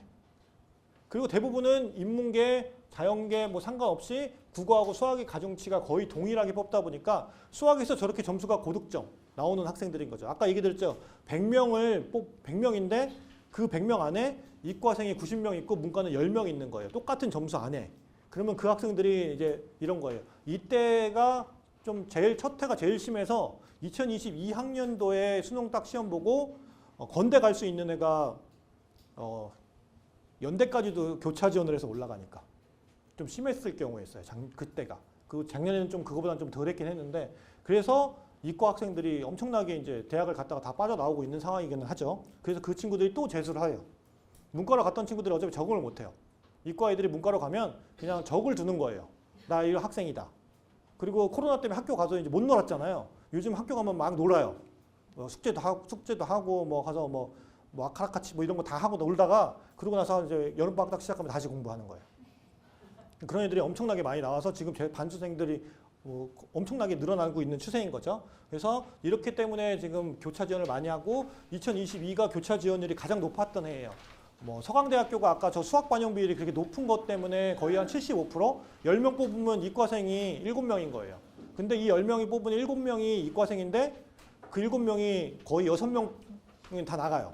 다시 공부한다고. 그러니까 남아있는 애들이 없는 거죠. 그래서 지금은 그래도 교차 지원을 조금 줄이기 위해서 여러 가지 노력들을 좀 하고 있는 편이라 그거는 좀 지켜봐야 될 것 같고 여기 있는 분들은 어차피 그걸 다 보시고 나서 할 거라서 크게 문제는 없을 것 같다라고 보시면 되고요. 대학은 어떤 전형으로 뽑는 학생들을 가장 선호할까요? 이게 중도 이탈률인데 정시에 수능으로 들어온 학생들의 비율이 가장 높아요. 그래서 정시에서 수능으로 뽑는 걸 대학이 극도로 별로 안 좋아해요. 그래서 지금은 2022학년 2022 개정 교육과정에서 이제 학점제 해갖고 포럼을 한 4차 동안 했었어요. 거기서 보면 보통 대학에서 원하는 건 딱 정시 좀 줄여달라. 너무 지금 많다. 그리고 수시에서 자소서를 좀 받을 수 있게 도와달라. 뭐 이런 것들이에요. 왜? 학생들의 생활기록부가 코로나를 겪으면서 적혀져 있는 내용이 없어. 학교에서 활동을 안 했잖아요. 그러니까 뭐 아무것도 없는 거예요. 자기 혼자 공부하고 자기 혼자 연구해서 들어온 거 빼고는 뭐 알 수 있는 게 없고 지금도 학생들은 자소서 썼던 때하고 안 썼을 때하고 생활기록부가 변한 게 없어요. 선생님은 안 변했잖아요. 선생님은 똑같거든요. 그 패턴 그대로 적어요. 그러면 그게 자세히 적어진 거 안 적어진 게 확연하게 차이 나요. 그래서 보시는 것처럼 학생부 교과나 종합으로 들어오는 친구들은 거의 이탈률이 좀 적죠. 논술은 그거에 비해 적은 이유는 뭘까요? 논술은 서울, 그러니까 뭐 예를 들어서 연세대학교가 붙는다고 해서 성균관대가 붙지 않아요. 중복으로 붙는 학교들이 좀 적어진다. 이렇게 보시면 될 것 같아요. 학점이에요. 대학에서는 학종으로 들어온 친구들, 수능으로 들어온 친구들, 교과로 들어온 친구들 다 추적해서 학점이 어딘가까지 다 확인해요. 그래서 전형을 계속 수정합니다. 보시는 것처럼 학생부 종합전형으로 들어온 학생들의 학점이 제일 좋아요. 수능으로 들어온 친구들의 학점이 제일 적어요. 왜? 이 친구들은 어차피 1학년 때 놀아요. 그리고 2학기 되면 휴학을 해요. 그리고 다시 공부해서 안 되면 다시 돌아와요. 그리고 계절학기 빵꾸 난 거 다 수업 다시 들어야 되고 학점이 좀 바뀔 수는 있겠죠. 근데 대부분은 다시 안 돌아온 경우가 한 50% 넘겠죠. 그래서 실질적으로 수능으로 들어온 친구들 학점도 낮기 때문에 이걸 가지고 계속 대학들은 학종으로 좀 더 많이 뽑게 해달라 이런 식으로 얘기를 많이 하는 편이고 지금까지 체계를 그렇게 또 만들어 놨는데 갑자기 정시 40%로 급속도로 늘리라고 하니까 정시 일단 늘려놓긴 했는데 이제 어느 정도 이런 병폐들이 많이 나오는 거죠. 그러니까 재수생이 너무 많이 양산되고 있고 뭐 이런 것들이 있는 것 같아요. 그래서 지금 보시면 비수도권 대학은 어차피 인천, 경기, 서울을 제외한 나머지 지역인 거고요. 수도권 대학은 인천, 경기, 서울을 얘기하는 겁니다. 보시면 학교의 어느 위치에 있느냐에 따라서 어느 전형으로 많이 뽑는지가 확연하게 구분되게 나와 있어요. 보시는 것처럼 비수도권은 교과로 뽑는 게 엄청나게 많습니다. 그리고 정시로 뽑는 게 별로 없어요. 왜? 수시에서 어차피 이렇게 많이 뽑아도 애들이 없어서 다 정시로 이월시켜서 다시 또 늘어나요. 지방대학이 그래요. 지방에 학생들이 별로 없다 보니까 그러니까 인천, 경기, 서울의 수험생의 절반이 산다라고 생각하시면 돼요. 나머지 지역의 절반 살아요. 그러니까 이 절반 지역에 서울에 있는 학교 많아봐야 40개인데 대학은 200개 정도 있고 나머지 이 지역이 다 있거든요. 그래서 정시는 만약에 내가 지역에 있는 대학을 가고 싶다. 맘만 먹잖아요. 그럼 원서 내면 돼요. 제가 저번에는 한번 보여드렸는데 모 대학교의 모집 요강이에요. 수능 100% 전형이에요. 근데 이렇게 당구장 표시되어 있고 조그맣게 하나 적혀 있어요. 수능 미응시생도 지원 가능. 어차피 못 채워요, 정원을. 정원을 못 채웁니다. 2022학년도에 급속도로 학생들이 막 줄을 때 2년 만에 10만 명 줄었거든요. 그때 지방은 거의 다 미달이었어요. 그냥 뭐 국공립 때도 미달이었어요. 그때가 제일 심했을 때가. 그래서 조금 이제 인원이 좀 늘어서 지금은 채우고 있지만 그럼에도 불구하고 지역은 그냥 교과로 내신 성적만 보고 그냥 최저 맞추면 뽑는 편이다. 이렇게 보시면 되고 수도권은 그거에 비해서는 지금 뽑는 인원이 정시에 40%를 뽑고 있기 때문에 39만 명 정도를 지금 정시에 뽑고 있어요. 정시에 뽑는 인원이 절대적으로 안 적습니다. 수도권, 서울권에 있는 학교들은 거기에 이제 종합전형이 2순위 그리고 이제 교과로 뽑는 게 있고 그리고 논술 전형으로 뽑는 게 이 정도 있다라고 보시면 되는데 우리가 가고 싶은 대학은 서울 수도권에 있는 대학은 아니잖아요. 그래서 이걸 다시 한번 비교해서 서울에 있는 주요 홍익대 정도까지 라인을 잡았을 때 제일 많이 뽑는 것도 마찬가지 정시로 한 2만 명 정도를 선발하고요. 종합전형으로 17,000명, 교과 5,000명인데 논술을 뽑는 것도 이제 4,000명 정도가 됩니다. 그러니까 앞에서 보여드렸던 수도권 대학에 9,000명을 논술을 뽑는데 그중에 절반이 15대학에 다 몰려 있어요. 그리고 정시 전형도 마찬가지 39,000명이 지금 보시는 것처럼 2만 명 정도가 15개에 집중되어 있다. 정시 40%를 뽑고 있는 대학은 정확히 16군데 대학이 공식적으로 되어 있어요. 그리고 나머지 학교들은 안 되어 있습니다. 대표적으로 지금 그 상위권 15개에 포함이 안 되어 있는 정시 40%를 안 뽑아도 되는 학교가 이화여자대학교 그리고 홍익대 정도가 포함이 안 되어 있어요. 그럼에도 불구하고 그 대학들은 지금도 많이 뽑고 있긴 합니다. 그래서 잘 생각하셔야 될 게 내가 교과로 갈 건지 종합으로 갈 건지 논술로 갈 건지는 지금 정할 수가 없어요. 왜? 1학년이 끝나야지 어느 정도 정해져요. 왜? 가서 경쟁을 해보고 내신을 따봐야 내가 이걸로 더 할지 아니면 뭘 할지가 이미 결정이 돼요. 무서운 얘기지만 이따가 설명드리겠지만 1학년 1학기에 딱 가서 지금처럼 이렇게 여름방학이 딱 시작하면 나 앞으로 뭘 해야 될지가 명확하게 구분이 되는 학생이 나와요. 그걸 더 할 건지 아니면 이걸 해봐야 의미가 없어. 아까처럼 내신이 떨어지는데 부교과만 붙잡고 내가 그 친구를 대구 친구를 제가 만약에 2학년 때나 1학년 때 만났다면 저는 그 친구한테 비교과 활동하지 말라고 얘기했겠죠. 내신을 계속 더 만들어라. 그래야 더 대학교 가는 게 쉽다. 뭐 이렇게 얘기했을 것 같아요. 그래서 기본적으로 이제 이렇게 나온다라고 보시면 되고 그게 지금 교과, 종합, 논술, 정시 전형을 봤을 때 상위 15개 중에 고려대학교가 갑자기 내년에 논술 시험을 부활했어요. 그래서 갑자기 고려대학교가 논술로 시험을 보겠다라고 하고 있습니다. 없어진 지 오래됐어요. 2018학년도, 2017년에 없어졌거든요. 근데 지금 갑자기 부활하는 거죠. 이거는 왜 부활하는지는 잘 생각해 보셔야 되는 게 앞으로의 입시가 어떻게 변해가는지가 트렌드가 나올 수도 있어요. 물론 논술로는 뭐 수시에서 뭘 하지 않겠지만 이걸 통해서 정시에서도 뭘 할 수도 있어요. 더군다나 이제 2022 개정교육과정에 이제 절대평가로 뭐가 나오고 학교에서 내신 성적 받은 것 같고 판가름이 안 될 때 뭐 이런 것들을 이제 활용할 수도 있게끔 데이터를 만들기 위해서 한다라는 얘기도 있고요. 그래서 기본적으로 이제 논술이라는 전형이 있고 보시는 것처럼 학종으로 뽑는 게 지금 33% 정도, 정시가 지금 43%니까 정시로 가는 게 어려워요 라고 생각하시는 분들이 지금 여기 계시면 안 되는 거고 아직 준비를 안 했으니까. 근데 3년 동안 준비해서 가는 거라고 하면 뭐 충분히 해봐야 되는 거고. 근데 우리 친구들이 재수생이 저렇게 많이 늘어나고 있다 보니까 재학생들은 조금 많이 위축되는 것 같아요. 본인들보다는 더 수능을 잘하는 친구들이 있다라고 생각하니까. 그래서 이제 이렇게 비율이 적용되는데 이게 크게 많이 달라지지 않을 것 같아요. 그냥 이 비율 그대로 갈 거고 점차 이제 여기의 비율이 조금씩 줄어드는 것 같다는 생각이 있어요.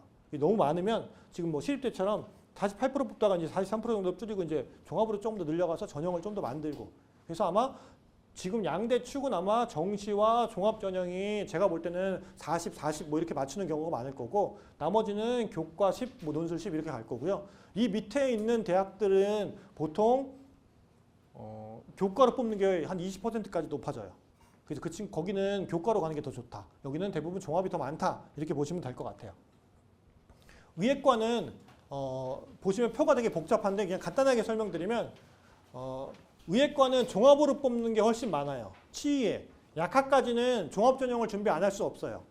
그리고 보통 교과로 뽑는 거 있긴 한데 극소수의 학생들이 내신이 거의 극강에 붙어 있고 지역인재 전형이 훨씬 더 많이 뽑고 있기 때문에 서울권에 경기권에 사는 친구들은 의대를 간다라고 했을 때 정말 더 치열하게 경쟁을 하실 수밖에 없어요. 지역인재 전형은 지역에 있는 아까 학생들이 쓴다고 했잖아요. 아까 제가 대구 갔다 왔잖아요. 대구는 대구 경북 지역에 있는 의대를 대구 경북 지역의 지역인재 전형을 다 쓸 수 있어요. 경북대, 계명대, 대구 가톨릭대, 동국대 이제 YG 캠퍼스라는 데 있고 뭐 이런 것들이에요. 그러다 보니 여기는 그 지역 학생들만 따로 뽑아요. 그게 특혜가 있는 거죠. 지역에 있는 의대 정원을 계속 뭐 늘릴 수는 없으니 그 지역에서 뽑아서 지역에서 이제 공부를 시키겠다 뭐 이런 계통인 것 같은데 그래서 종합 전형을 의대를 가고 싶다 그러면 종합 전형을 준비하셔야 될 겁니다. 더군다나 서울권의 메이저 의대라고 하는 곳은 대부분 다 종합 전형으로 선발하는 인원이 훨씬 더 많기 때문에 준비를 그렇게 하셔야 되고요. 그 다음에 이제 많이 뽑는 게 지금 약대 정도가 지금 모집 인원으로만 따지면 되게 많고요. 수의대는 보통 건대 하나 빼고는 다 국공립대학이라고 보시면 될 것 같아요. 그리고 한의대는 요즘 약대 때문에 지방에 있는 한의대가 조금 인기가 시들해지고 있고 수의대가 약대 생기면서 제일 피해를 조금 보는 학과 그 점수가 비슷한데 약간 떨어져요. 그 약대를 좀 더 선호하는 것 같아요. 대학이 훨씬 더 많아서 그런 것 같기도 하고요. 대신 앞으로의 전문 직종을 봤을 때 저는 수의대를 항상 밀고 있어서 저희 집 강아지 키운 지 3년 됐는데 돈이 이렇게 많이 들어간지 처음 알았어요. 제가 왜 그때 크리스마스에 뭐가 눈에 씌어서 저희 아들 때문에 데리고 왔는데 참 볼 때는 해피한데 돈은 많이 들어가는 것 같고 하여튼 그렇습니다. 그래서 수의대는 계속 전망은 좋을 것 같다. 요즘 반려견 이런 사업들이 워낙 크게 이루어지고 있어서 학생부에 대한 내용들이 아까 말씀드린 것처럼 계속 축소되고 있어요. 지금 내용이 거의 없어요. 애들이 뭐 했는지가 되게 간략하게 작성되어 있다 보니까 이걸 통해서 학생들이 어찌 보면은 자소서나 이런 걸로 많이 표현을 했는데 지금 그런 것도 없어서 내용이 되게 없어 보이고 보시는 것처럼 다 미반영하는 게 너무 많아요. 그러니까 지금은 학생부를 딱 봤잖아요. 그럼 예전에는 독서 책 상황 거기에 엄청나게 독서 내용이 많거든요. 근데 지금은 독서 내용이 하나도 안 적혀 있어요. 안 적혀 있어도 반영을 안 하니까 어차피 안 해요. 봉사활동 반영 안 하거든요. 봉사활동 안 해요. 안 해도 돼요. 전혀 이건 다 반영하지 않는 겁니다. 그러니까 오로지 지금은 세부 영역 및 특기사항, 행동 특성 및 종합 의견 담임선생님이 적어주는 거, 그리고 창의적 체험활동, 이렇게 세 가지가 지금은 제일 키 포인트고 여기 계신 분들도 자소서가 다시 부활한다고 하지 않는 이상 기본적으로 이 세 가지 항목이 가장 중요할 거고 그 중에서도 세부 능력 및 특기사항이라고 하는 교과목에서 어떻게 공부하는지가 적혀지는 내용들, 그리고 창의적 체험활동이라 해서 자율활동, 동아리활동, 그리고 진로활동으로 적혀지는 내가 얼마나 전공에 관련된 어떤 것들을 다 했는지에 대한 내용들이 적혀지는 것들이에요. 이게 예전에는 그냥 한 줄만 적혀 있으면 자소서에서 잘 풀었는데 이게 없어지면서 여기가 되게 중요해지고 있어서 그게 중요해지는 게 어떤 건지에 대해서는 제가 또 설명을 좀 드려볼까 합니다. 그래서 학생부 종합전형은 지금 큰 세 개 카테고리예요. 학업 역량, 진로 역량, 공동체 역량. 대부분 학생들은 공동체 역량은 학교에서 잘 길러져요. 특이한 학생 아니면. 간혹 특이하게 적어주는 분들이 계세요. 뭐 제가 보는 학생들 중에 이런 애들도 있어요. 불완전을 인정하면 참 좋을 것 같은데 뭐 이런 내용이 막 적혀져. 네, 뭐 이렇게 적혀져 진짜 있어요. 네, 그래서 뭐게 도대체 무슨 내용이지? 그리고 이제 되게 제3자 담임 선생님이 적는데 우리 아이를 우리 자기 반 학생을 되게 남처럼 얘기하는 분이 계세요. 전에 들었다 막 이래요. 되게 특이하죠. 자기가 봤을 텐데 자기는 전에 들었다 막 이렇게 적어놔요. 그냥 뭐 제가 그렇다고 학생을 상담하면서 1시간 보고 평가를 할 수는 없지만 그런 게 적혀 있다고 얘기해주면 그게 참 마이너스가 되는 것들이. 근데 웬만해서 잘 적지 않아요 그렇게는. 근데 선생님들이 요즘은 악이 받치셨는지 막 적는 분들 계십니다. 그래서 고등학교 때는 그거 한 줄 잘못 적히면 대학교 가는데 지대하게 영향 많아요. 이거 하나 때문에. 보통은 이제 학업 역량이 제일 중요하고 내신 성적, 그리고 이제 진로 역량을 해서 내가 가려고 하는 과, 그래서 고등학교 1학년 때부터 진로를 정하시라고 얘기 드리는 거예요. 그래서 중3 때 당연히 겨울방학 때 공부를 선행학습을 엄청 하긴 할 텐데 진로에 대한 것들도 지금부터라도 좀 계속 노출시켜 주시고 어떤 걸 하는 게 좋을지 이런 것들을 좀 하는 게, 그러니까 명확한 진로가 없으면 그냥 공부만 열심히 하면 돼요. 네. 근데 우리 친구는 그걸 고민하면서 공부를 안 해요. 그냥 그 고민을 하지 말라고 하세요. 그냥 성적에 맞춰서 갈 거니까 고민하지 말고 대신 공부만 열심히 하자. 진로는 나중에 상담 받으면서 아니면 성적에 맞춰서 가면 되지. 뭘 요즘 뭐 어딜 가든 뭐 다 똑같잖아. 문과 뭐 어느 과를 가고 뭐 하겠어요. 다 똑같은데. 이해되시죠? 그래서 그런 것들이 있다. 대신 진로 역량은 관련된 학과를 잘 맞춰야 된다. 문과는 뭘 해도 비슷한데 이과는 학과마다 정말 차이가 많이 생기기 때문에 꼭 잘 준비를 하셔야 된다라고 얘기 드리고 싶고요. 아까 말씀드렸죠. 내신이 한 번 결정되면 앞으로 내가 내신을 몇 등급 맞을지 다 결정된다. 지금은 딱 5학기예요. 5학기. 5번이 결정되면 한 번이 결정되잖아요. 그러면 나머지가 어느 정도까지 맞을 수 있느냐가 결정된다는 얘기겠죠. 그리고 내가 최대치를 올렸을 때 내가 얼마큼까지 맞을 수 있어. 뭐 이런 거예요. 내가 1학년 때 3등급을 한 번 찍는 순간 나머지 학기를 전부 다 1등급 다 찍었다고 해도 이 친구는 내신 성적이 1.8등급 나와요.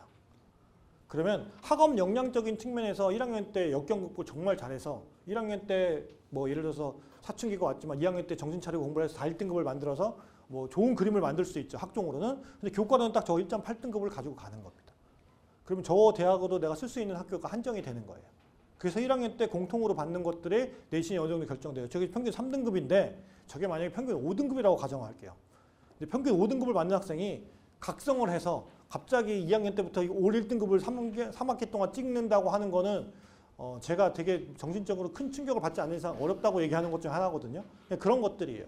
그래서 내신이 한번 결정되는 게 되게 힘듭니다. 그리고 학생들은 어차피 앞으로 올라가면 올라갈수록 포기하는 애들이 많아지지 더하는 애들은 없어져요. 무슨 얘기냐? 5등 찍은 애가 앞으로 내가 더 열심히 하겠다고 이걸 더 준비하느냐? 안 해요. 걔들은 이제 이렇게 얘기하죠. 엄마 나 내신으로는 대학을 못 갈 것 같아.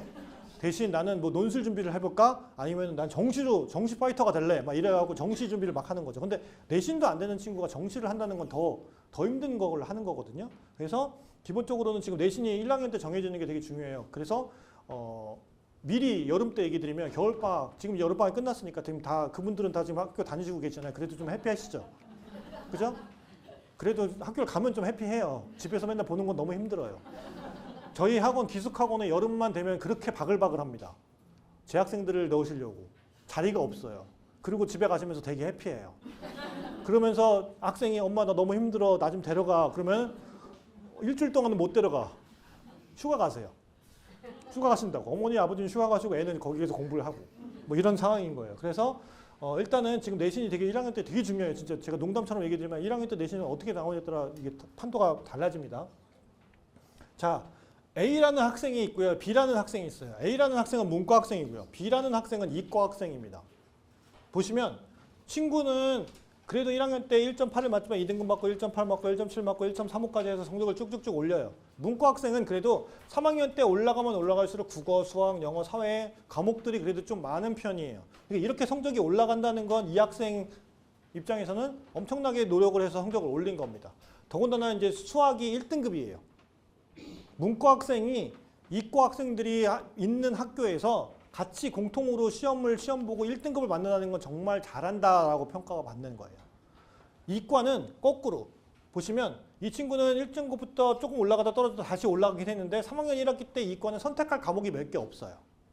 무슨 얘기냐? 미적분 같은 경우 3등급 나왔 게 제일 크겠죠. 이 친구는 거꾸로죠.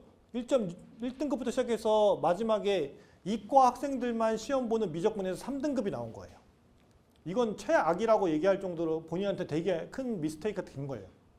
그리고 더군다나 1학년, 2학년 때까지는 그래도 과목이 과학도 하고 하는데 3학년이 딱 올라가는 순간 좀 심하면 이과생은 한국사 하나 하는 학교도 있어요.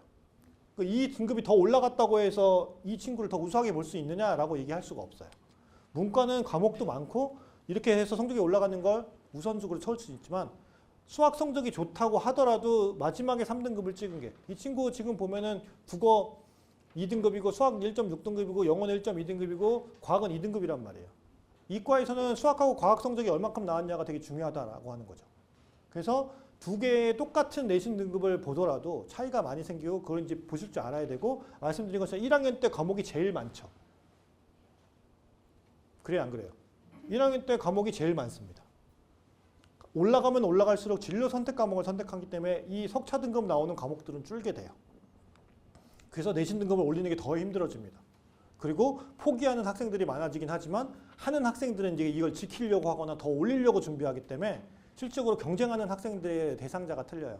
그래서 5등급이 3등급 올라가는 건 쉬운데 이제 3등급이 2등급, 2등급이 1등급 올라가는 건 이제 차곡차곡 내가 단계를 밟아가지 않는 이상은 힘들 수밖에 없어요. 그래서 미리미리 잘 준비를 해놓으시는 게 좋아요.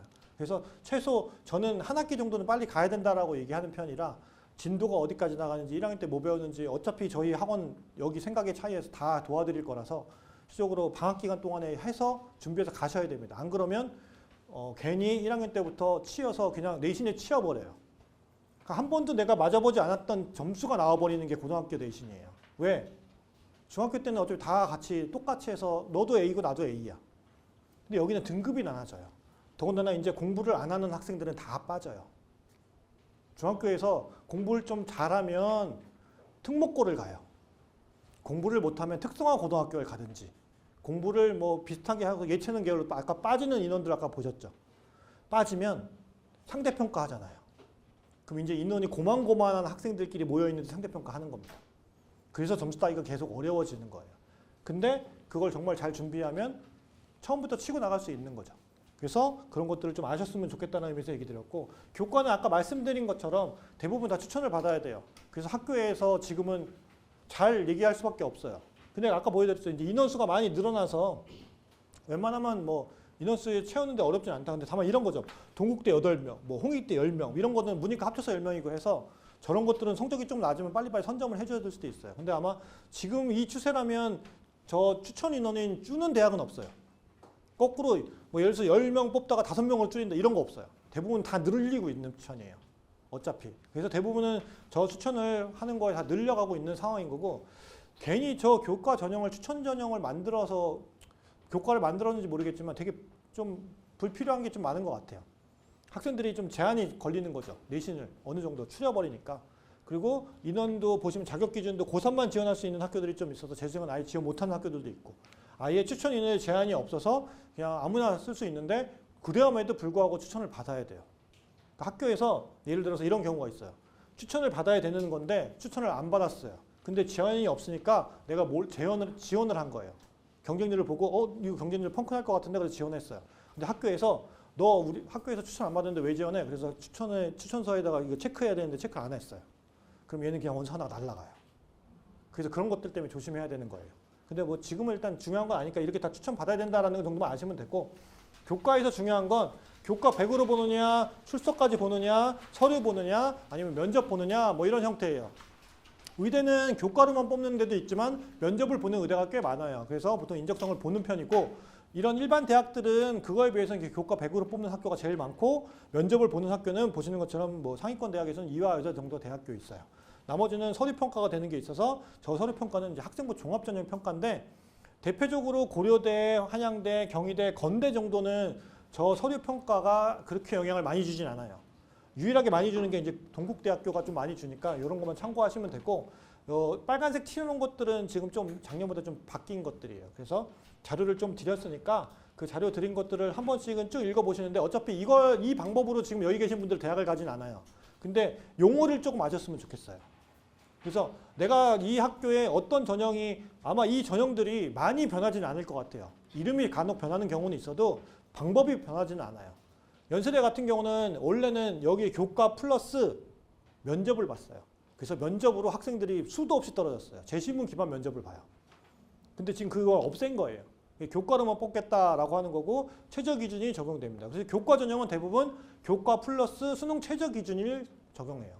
아까 앞에서 보신 것처럼 최저 기준 적용 안 되는 대학들은 일부 몇 개 대학밖에 없어요. 대부분은 다 수능 최저가 높게는 3합 6, 낮게는 2합 5, 6, 7 이렇게까지 되어 있고 학교의 레벨에 따라서 보통 상위권은 3개, 중위권은 2개 정도를 요합니다. 근데 아셔야 될 게 수능은 국어, 영어, 수학, 과탐 하나, 과탐 둘 이렇게 보는 건 사탐 2개 보든가 아니면 사과탐 하나씩 보는 경우도 있어요. 그래서 과목을 총 보는 건 한국사를 제외하고 국수, 영, 사, 과 이렇게 해서 한 5과목 정도를 보는데 이 5과목 중에서 잘 본 거, 4과목을 보는 거예요. 국어, 영어, 수학, 탐구 한 과목 중에서 잘 본 거 2개 영역 등급합 5를 충족한다 그러면 예를 들어서 영어 절대평가니까 3등급, 2등급 나왔어. 그리고 탐구 하나 3등급 나오면 충족할 수 있죠. 간단하죠. 그죠? 어렵지 않죠. 3등급 맞는 게 2개가 있으면 이 2개 등급합 6이거든요. 맞추는 게 어렵지 않죠. 몇 %나 못 맞출까요? 네, 보통 2개를 걸어놓으면 50% 이상이 못 맞춰요. 3개를 걸어놓으면 60%에서 70%가 못 맞춰요. 그러니까 서울에 있는 애들은 많이 맞추는데 지역에 있는 친구들 중에 못 맞추는 친구들이 꽤 많아요. 내신만 좋은데 저 최저 기준을 못 맞추는 거예요. 그래서 대학은 저 최저 기준을 걸어놓는 거예요. 왜? 지역에 있는 애들을 오지 말라고 하는 게 아니고 그래도 최소한의 기준은 좀 맞춰서 오는 게 좋을 것 같다라고 해서 그런 조건을 좀 걸어놓는 겁니다. 그래서 수능 최저가 높으면 높을수록 내신은 떨어지고 수능 최저가 없거나 낮을수록 내신은 더 올라가요. 그래서 보통은 서울 지역에 있는 친구들이 그래도 지금은 뽑는 대학들이 많기 때문에 내신도 많이 내려와 있어요. 그래서 너무 높은 상황 아니고 1.5에서 7 정도 사이만 돼도 여기 있는 학교들을 다 도전을 해볼 수 있을 만큼 내신은 좀 많이 내려와 있는 상황이다 라고 보시면 될 것 같고 진로 선택 과목을 하는 거에 있어서 반영하는 방법인데 이거는 그렇게 중요할 건 아닐 것 같으니까 이건 변경될 수도 있어서 여기 보시면 될 것 같아요. 진로 선택 과목을 계산을 어떻게 하는 거냐 이런 건데 대부분은 그냥 A, B, C 이렇게 해서 A 받으면 최고점 주고 이런 것들입니다. 그래서 이거는 그냥 참고하시면 될 것 같고요. 제일 중요했던 게 이제 원래 수능 체제를 적용하지 않았던 대학이 지금 수능 체제를 적용하는 거예요. 근데 3합 7로 조금 세게 적용을 하는 겁니다. 그래서 한양대학교는 원래 저기 보면 연세대나 고려대보다 내신 성적 커트라인만 보면 더 높은 학교예요. 왜? 이게 없어서. 근데 이게 생겨서 지금 내년 같은 경우는 내신 등급이 원래 것보다 되게 많이 떨어질 거다라고 생각해서 원서를 써야 되는 학교들이에요. 왜? 여기는 최저 기준 없으니까 지방에서 수능이 1.3 근데 수능은 다 5 나와. 그렇게 나오는 애들이 있어요. 정말로. 뭐 333 나오면 진짜 잘하는 거예요. 그냥 53, 53 뭐 이렇게 나오는 애들 되게 많아요. 내신은 1.3인데. 그래서 그 학생들은 어차피 여기를 많이 걸어놓고 썼었는데 여기도 이제 못 거니까 대부분 지금 상위권은 이화 여자 대학교만 빼고는 다 최저 기준을 적용하는 편이다. 이렇게 보시면 돼요. 그래서 실질적으로는 이대 같은 경우만 여학생들만 남학생은 이제 없는 거죠. 그래서 이렇게 뽑는다라고만 그냥 아시면 될 것 같고요. 종합전형 같은 경우는 이제 이런 거예요. 지금 많은 것들이 변화되고 있고 축소가 되고 있는데 이제 서울대에서 나온 건데 자신의 진로와 적성에 따른 선택 과목을 잘 이수했는지 이제 지금은 진로 선택 과목이라는 걸 학생들이 선택을 하고 있어서 어떤 학과에 가려고 하는데 이 과목은 좀 공부하고 왔으면 좋겠어 라고 하는 것들로 지금 권장 과목이라고 해서 핵심 권장 과목 해서 지금 막 얘기해 드리고 있어요. 그래서 어떤 학과에 가려면 이거는 무조건 필수적으로 좀 이수해야 돼 라고 하는 공식처럼 지금 학교마다 발표를 하고 있는 편이에요. 그래서 예를 들어서 공대에 가고 싶어. 근데 물리를 안 했어. 그러면 공대 수업을 못 쫓아갈 수도 있잖아요. 그렇기 때문에 그건 좀 하고 왔으면 좋겠어. 의대에 가고 싶은데 생명과학 공부를 안 해. 그럼 와서 이해를 못 할 거 아니에요. 이제 그런 것들을 최대한 보는 겁니다. 보시면 경제학과 가야 되는데 미적분을 해야 된다고 하는 거예요. 근데 문과 학생들이 근데 미적을 안 하거든요. 물론 수학 2 과목에 미적이 포함되어 있긴 한데 뭐 이런 아예 선택 과목 미적처럼 공부하지는 않아서 근데 이걸 꼭 해야 되냐라고 하면 보통 문과는 그럼에도 불구하고 그런 과목들을 안 해도 별 그렇게 감점 요소를 안 줘요. 무슨 얘기냐? 경제를 해야 되는 상경계열 지원자가 경제를 미이수했어 라고 했을 때 감점 요인이라고 하는 거는 20% 미만이에요. 결정적으로 감점 요인이 좋아하지 않습니다. 그리고 학교마다 경제가 없는 학교들도 있어요. 그래서 꼭 그걸 이수했느냐 그런 거 별로 안 중요합니다. 그래서 아까 문과는 뭘 공부하건 상관없다고 얘기하는 게 문과는 그냥 사회탐구를 했느냐 안 했느냐가 제일 중요하다고 보면 돼요. 그러니까 자연계열 학생들이 과학상구만 이수하고 수시에서 갑자기 문과로 교차 지원을 하거나 이렇게 했을 때 제일 감점 요인이 커요. 그래서 보통 자연계열이 수시에서는 잘 교차 안 해요. 정시에서는 그냥 어쩔 수 없이 교차를 하는 편이죠. 문과 학생은 어차피 이과로 교차 지원 못 해요. 왜? 가도 어차피 자기가 수업을 못 쫓아가니까. 그렇게는 안 한단 말이에요. 근데 이과는 그게 제한사항이 되게 많아요. 말씀드린 것처럼 의대 가려고 하는데 생투나 화투를 안 했어. 공대 가려고 하는데 물투를 안 했어. 물리학과 가는데 물리 안 한 거예요. 그러면 안 뽑겠다는 거죠, 이제. 그래서 지금은 선택 과목이 그런 형태로 돼서 상당히 많이 중요해지고 있다라고 하는 겁니다. 그래서 저는 가급적이면 우리 친구들이 이제 물리라는 과목에 있어서 잘 선택을 안 하려고 해요. 어렵고 공부 잘하는 애들 선택하니까. 보통은 그래서 여학생들은 보통 물리 다 재밌게 하고 화학, 생명과학, 지구과학만 합니다. 근데 공대 가고 싶어. 그럼 해야 돼요. 가급적이면 그런 과목들을 좀 공부해서 어떻게든 성적을 좀 만들어 보는 게 좋을 것 같고 성적이 좀 안 좋더라도 비교과를 좀 잘 챙겨야 된다. 뭐 이런 것들이라고 보시면 되고요. 중앙대학교에서 이제 학생부 종합전형으로 합격한 학생들이 어떤 진로 선택 과목을 했는지 이제 비교한 건데 문과는 다 똑같아요.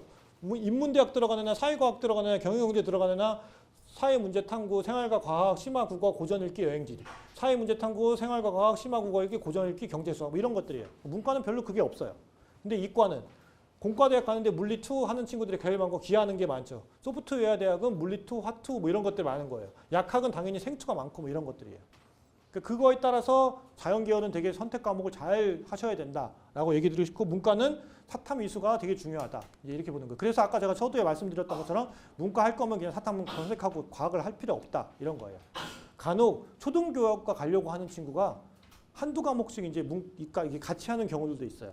근데 그렇게 두 개 같이 했는데 과학 성적이 떨어지면 진짜 안 하는 일만 못 하게 돼요. 그러니까 잘 해서 성적이 나올 과목들을 선택하시면 될 것 같고 종합전형은 여러 가지가 이제 이렇게 전형 방법이 있으니까 제가 말씀드리고 싶은 건 이 학교에서 뽑는 전형의 이름은 좀 알아두시면 좋을 것 같아요. 애들이 저걸 다 줄여서 불러요. 서울대는 지균, 뭐 고려대학교는 하구라 그러죠. 그리고 밑에 이제 계적이라 그러죠. 그래서 고대 하구가 어떻고 고대 계적이 어떻고 고대 계적은 일반고를 많이 안 뽑던데 일반고는 하구를 써야 되는데 연대는 화루는 왜 이렇게 일반고를 안 뽑아? 뭐 이렇게 얘기를 해요 학생들이. 이제 그 대화에 참여하시려면 이제 뭘 줄였는지 정도는 이제 아셔야 되는 거겠죠. 그래서 어느 정도 제가 볼 때는 이 전형들의 전형 방법이나 이런 거 모르셔도 되는데 이 대학에서는 학생을 뽑을 때 면접을 보는지 안 보는지 정도. 뭐 고려대학교 학科무수형을 뽑는데 서류 전형이라서 얘는 그냥 수능 잘 보면 납치가 될 수도 있구나. 이런 것만 좀 아시면 좋을 것 같아요. 그리고 수능 최저가 있는지 없는지. 보통 종합은 상위권 대학만 수능 최저가 있어요. 밑에 대학으로 갈수록 최저가 이제 없어집니다. 그래서 종합전형 준비하는 애들은 핑계 대는 게 제일 좋아요. 수능을 안 하려고 하는 거죠. 근데 안타깝게도 고려대라고 하는 이 높은 대학이 수능 최저를 적용하기 때문에 웬만한 상위권들은 수능을 그래도 어느 정도 준비를 하는데 고대가 좀 세게 적용을 하는 거예요. 4개 영역 등급과 8 뭐 이렇게 하니까 전 영역이 2 뭐 이렇게 나와야 되는 거죠. 그래서 기본적으로 상위권 학생들은 고려대 때문이라도 준비한다 라고 보시면 되고, 한양대학교가 원래 수능 최저를 적용하지 않았던 대학인데 그래서 착한 대학이라고 있었어요.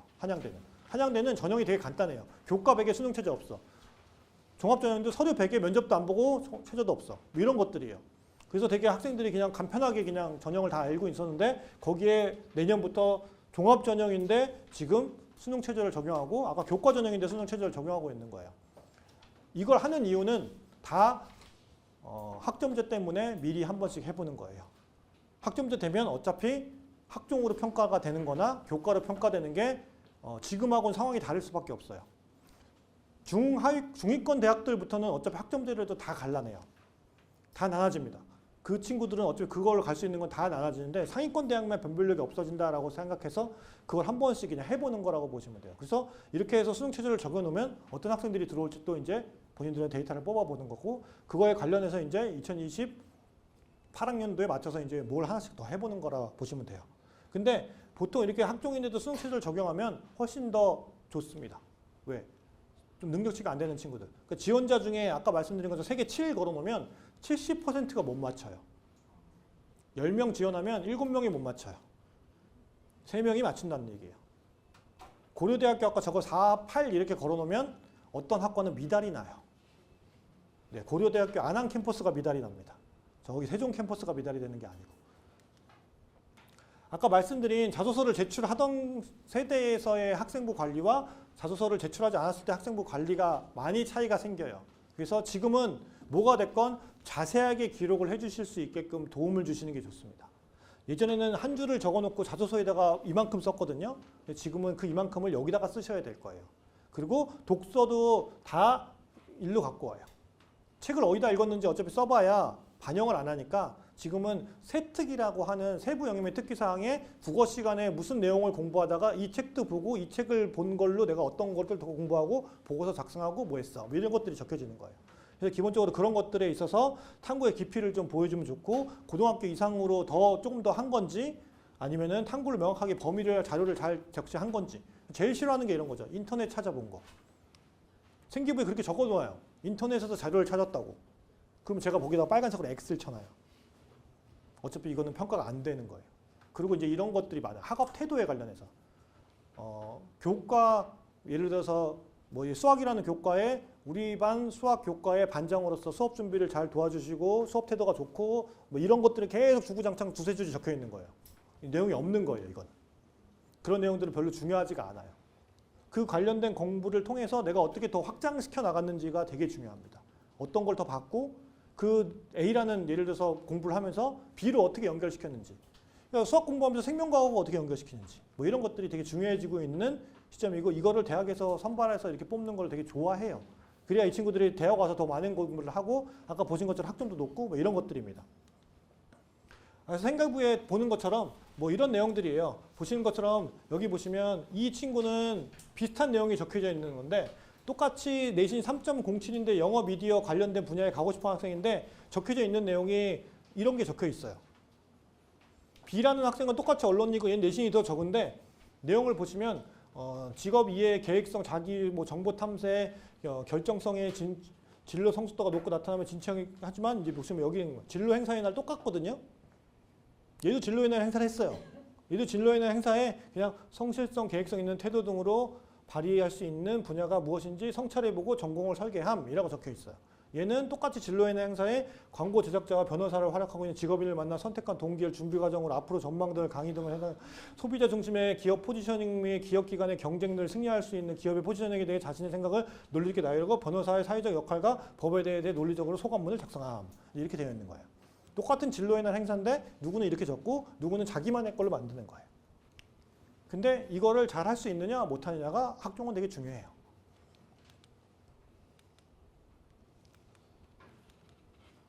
똑같이 생명공학과 가려고 하는데 이제 진로를 어떻게 연관시키는지 이제 수행평가를 통해서 같이 하거든요. 이 수행평가, 이 학교의 수행평가예요. 진로 독서 일지가 있어요. 진로 독서 활동을 통해서 밭 밑에 혁명이라는 책을 보고 보고서를 제출하고 인류의 존립이 흙에 달려 있다는 것에 문제 해법을 땅속에서 미생물이 했고 미생물의 활용을 발효식품에 적극적으로 활용해 영양소로서의 진로 계획을 이끌어내요. 이제 이런 것들을 이 친구는 식품영양학과 가고 싶어서 만드는 거예요. 물론 이 친구도 식품영양학과 가고 싶어서 만든 거 아니에요. 원래는 생명과학 관련돼서 생명공학과 가려고 했었어요. 근데 내신이 떨어져서 돌린 거예요. 식품영양으로. 어차피 대학은 가야 되니까 생명공학 준비하던 애가 생명공학으로 계속 밀어붙이면 답이 없어요. 내신이 떨어지니까. 그리고 내신 생명공학은 지금 생명공학은 어떤 애들이 지원하냐면 의대 성적이 안 돼, 약대 성적이 안 돼. 그러면 생명과학으로 와요. 그러니까 거의 내신에 극강인 애들이 생명과학이 정말 많습니다. 그나마 약대 지금 선발하니까 그래도 좀 많이 빠진 거지 약대 선발하기 전에는 정말 생명과학은 그냥 무서워요. 그냥 지원하기가. 그러니까 웬만한 학과들은 한 30대 1인데 생명과학만 100대 1이 넘어요.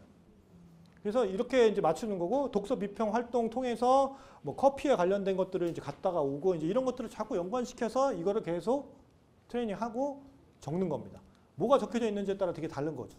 아까 보신 것처럼 이제 학교가 내려가면 내려갈수록 아까 보시는 것처럼 이제 채용 최저가 적용이 안 돼요.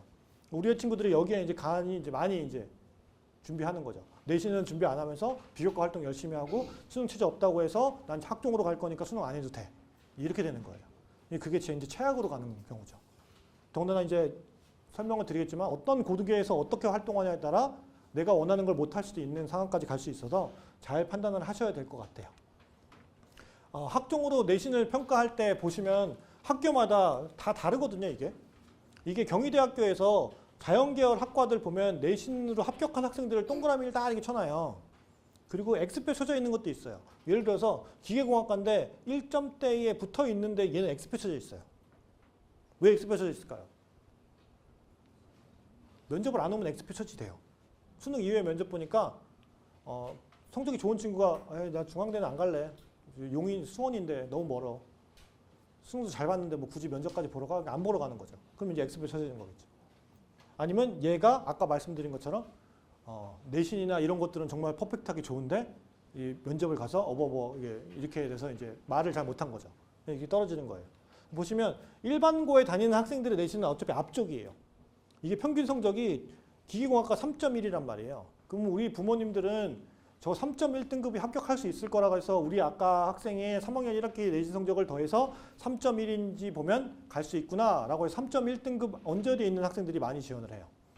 근데 보시면 1점대에 3.1이긴 하지만 2점에서 3점 되기 전에 있는 학생들이 빼곡하게 있어요. 이게 다 일반고예요. 그죠? 3점보다 무조건 높아요. 뒤에 있는 몇 명의 학생들이 있죠. 5등급도 있고 6등급도 있고 7등급은 아직 없는데 6등급 언저리에도 6등급 이하에 2명이나 더 있어요. 그럼 이 6등급의 학생을 보고 우리 친구가 6등급이니까 도전해보자 라고 하면 잘못된 거. 어차피 이거는 과고 애들이겠죠. 과고도 여기 보시면 3.2%나 합격을 해요. 자사고가 3.7%. 그래도 경희대학교는 일반고가 그래도 많이 붙는 편. 어문 계열의 학과들은 당연히 외국 국제고가 유리할 수밖에 없고.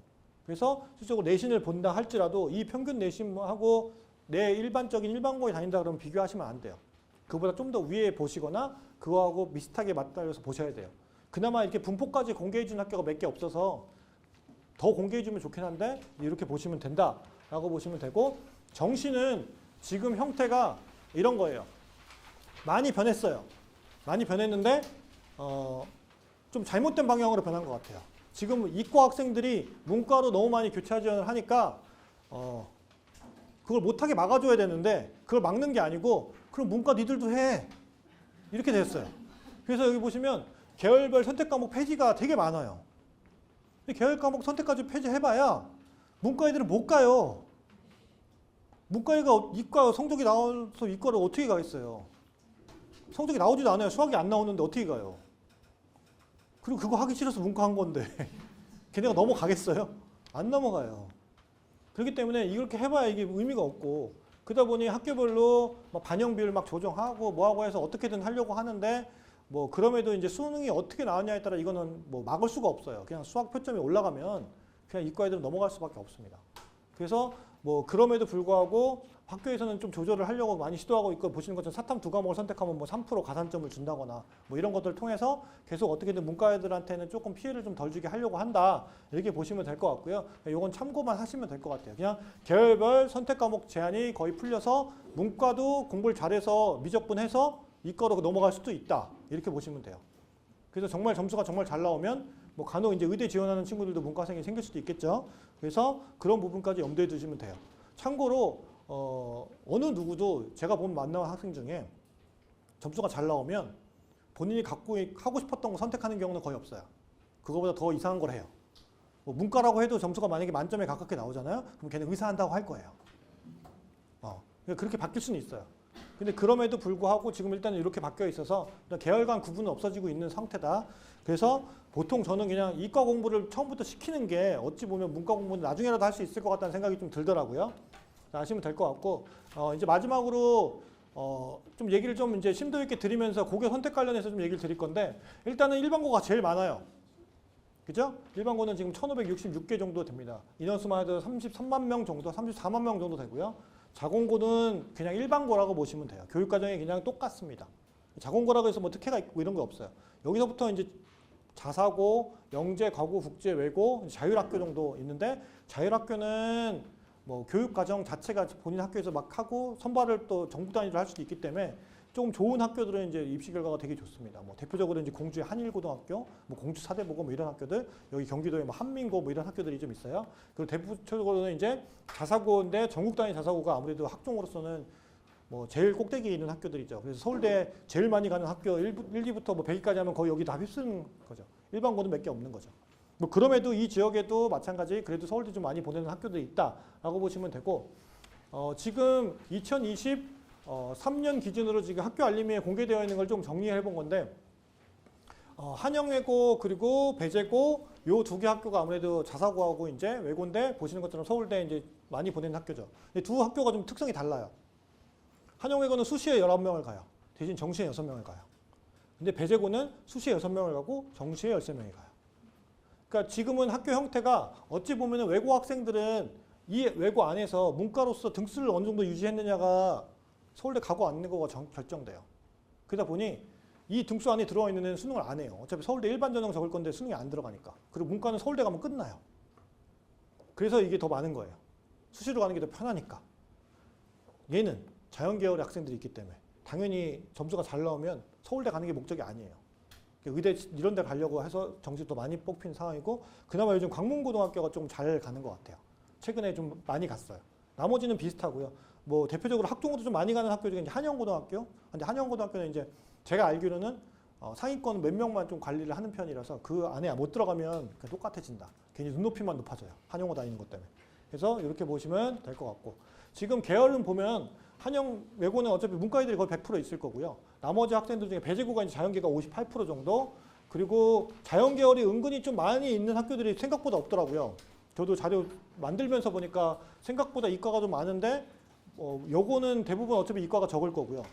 지금 고등학교 3학년 학생들 제가 받은 생기부 기준으로 미적분이나 기하 선택한 학생들 봤더니 문이과 비율이 보는 것처럼 지금 배재는 당연히 많고 강문 많고 동문 많고 그리고 한영고등학교 더 많은데 나머지 학교들은 일단 문과가 조금 더 많은 것처럼 보여져요.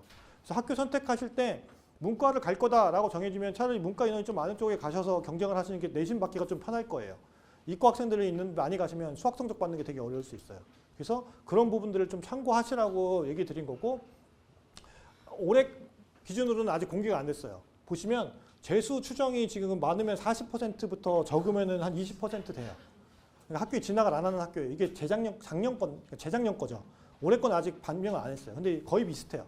그러니까 지금 배재고등학교에 다니는 430명 중에 거의 50% 가까운 한 200명 정도가 재수를 한다는 얘기예요. 네, 어차피 대학 진학을 안 하는 거니까. 물론 대학을 진학한 학생들도 재수를 할 수도 있어요. 학교에서 통계는 어차피 대학을 가면 그냥 진학을 했다라고 나오는 거지 거기 갔다가 나오는 애들은 포함 안 되거든요. 근데 제일 높은 데가 지금 보시면 선사고등학교 그리고 배재고등학교 이렇게 되는 것 같고 아무래도 뭐 마음에 안 드니까 수능형 준비하는 학교가 재수가 많을 수밖에 없어요. 강남 지역은 이게 50%가 넘는 학교들이 수두룩합니다. 그냥 가면 그냥 4년 동안 공부하는 건 그냥 기본으로 그냥 그래서 강남 친구들 상담하다 보면 제일 제가 짜증나는 것 중에 하나가 안 되면 재수할 건데요. 제가 엊그저께도 대구 갔다 와서 안 되면 정시로 다시 할 거예요. 지금 수능 3등급 나오는데도 뭐 다시 한다고 하니까 뭐 그건 제가 어떻게 할 수가 없어요. 다시 한다고 하는데 뭐 거기다 대고 악담을 할 수는 없으니까. 그리고 학교마다 이제 내신을 평가받을 때 조금씩 차이가 나는 게 수행평가가 몇 프로 들어가는 거냐, 중간 기말고사가 몇 프로 들어가냐에 따라서 학교에서 운영되는 체제가 좀 다를 수 있어요. 보통은 중간 기말고사가 한 70% 정도 되는 학교들이 거의 대부분인데 광문이나 배재나 지금 한영 같은 경우는 수행에 지금 한영이나 배재는 아무래도 특목고다 보니까 수행의 비중이 훨씬 더 높아요. 그 대신 내신의 비중이 작더라도 어찌 보면 이 내신에서 점수를 못 따면 어차피 대학을 잘 못 가는 건 마찬가지예요. 외고 다닌다고 해서 한영에서 내신이 5등급 나온다? 그럼 어차피 답이 없어요. 한영에서 내신 5등급 나오면 일반고에서 내신 더 잘 나올 수는 있거든요. 근데 그 친구는 본인이 어학을 어디에 했느냐에 따라 그거 갖고 원서 써야 돼요. 여학생이면 5등급 때 되면은 뭐 예를 들어 서울여대도 못 붙을 수도 있어요. 그래서 외고 간다고 해서 무조건 뭐 대학을 잘 가냐 이런 건 아니에요. 어느 정도 일정 이상 등급을 못 맞으면 대학을 잘 못 갑니다. 대신 외고에서 배운 어학 능력이 있기 때문에 이 친구는 생각지도 못했던 대학의 어학 성적이 아니고 어학 능력만 가지고도 대학을 선발해서 잘 가는 편이기는 해요. 일반고에서 5등급 나오면 정말 답이 없고요.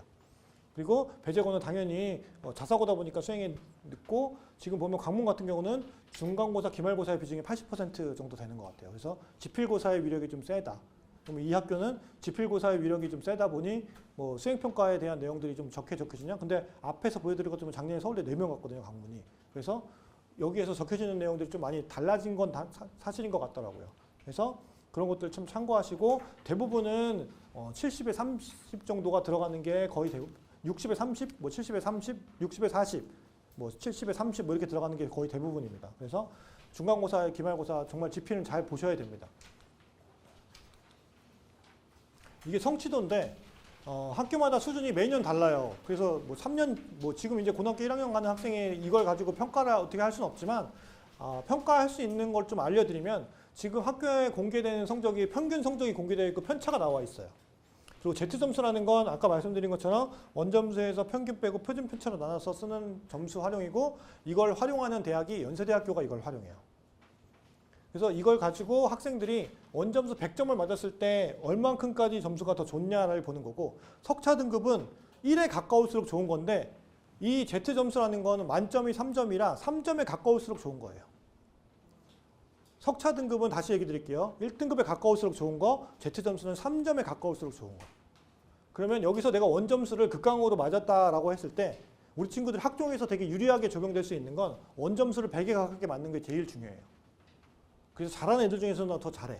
그러니까 이런 거죠. 90점 1등급인데 나 100점 맞아서 1등급 맞았어. 이런 것들까지 학종에서는 평가가 될 거예요.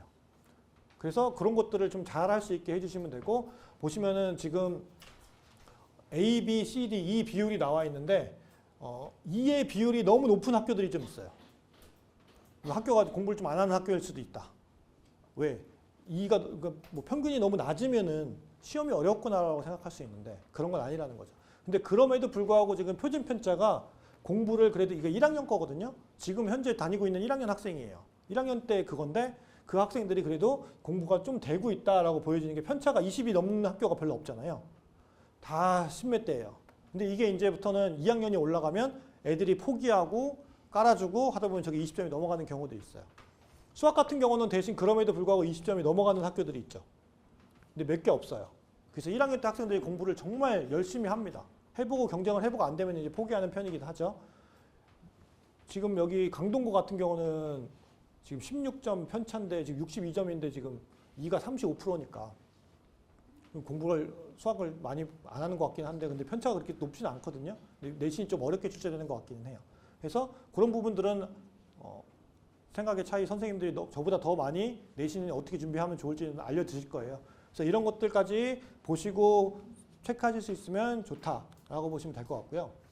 학교마다 아까 제가 학종으로서 진로 선택 과목을 어떻게 선택하느냐가 되게 중요하다라고 얘기 드렸는데 학교마다 개설되어 있는 게 있어요. 여기는 일반 고등학교고 얘는 자사고고 얘는 외고인데 어차피 이 지역에 자사고는 하나밖에 없고 외고도 하나밖에 없잖아요. 얘는 일반고예요. 근데 생각보다 외고는 그냥 공부하는 과목이 심화 과목이 많다 보니까 진로 선택을 많이 안 해요.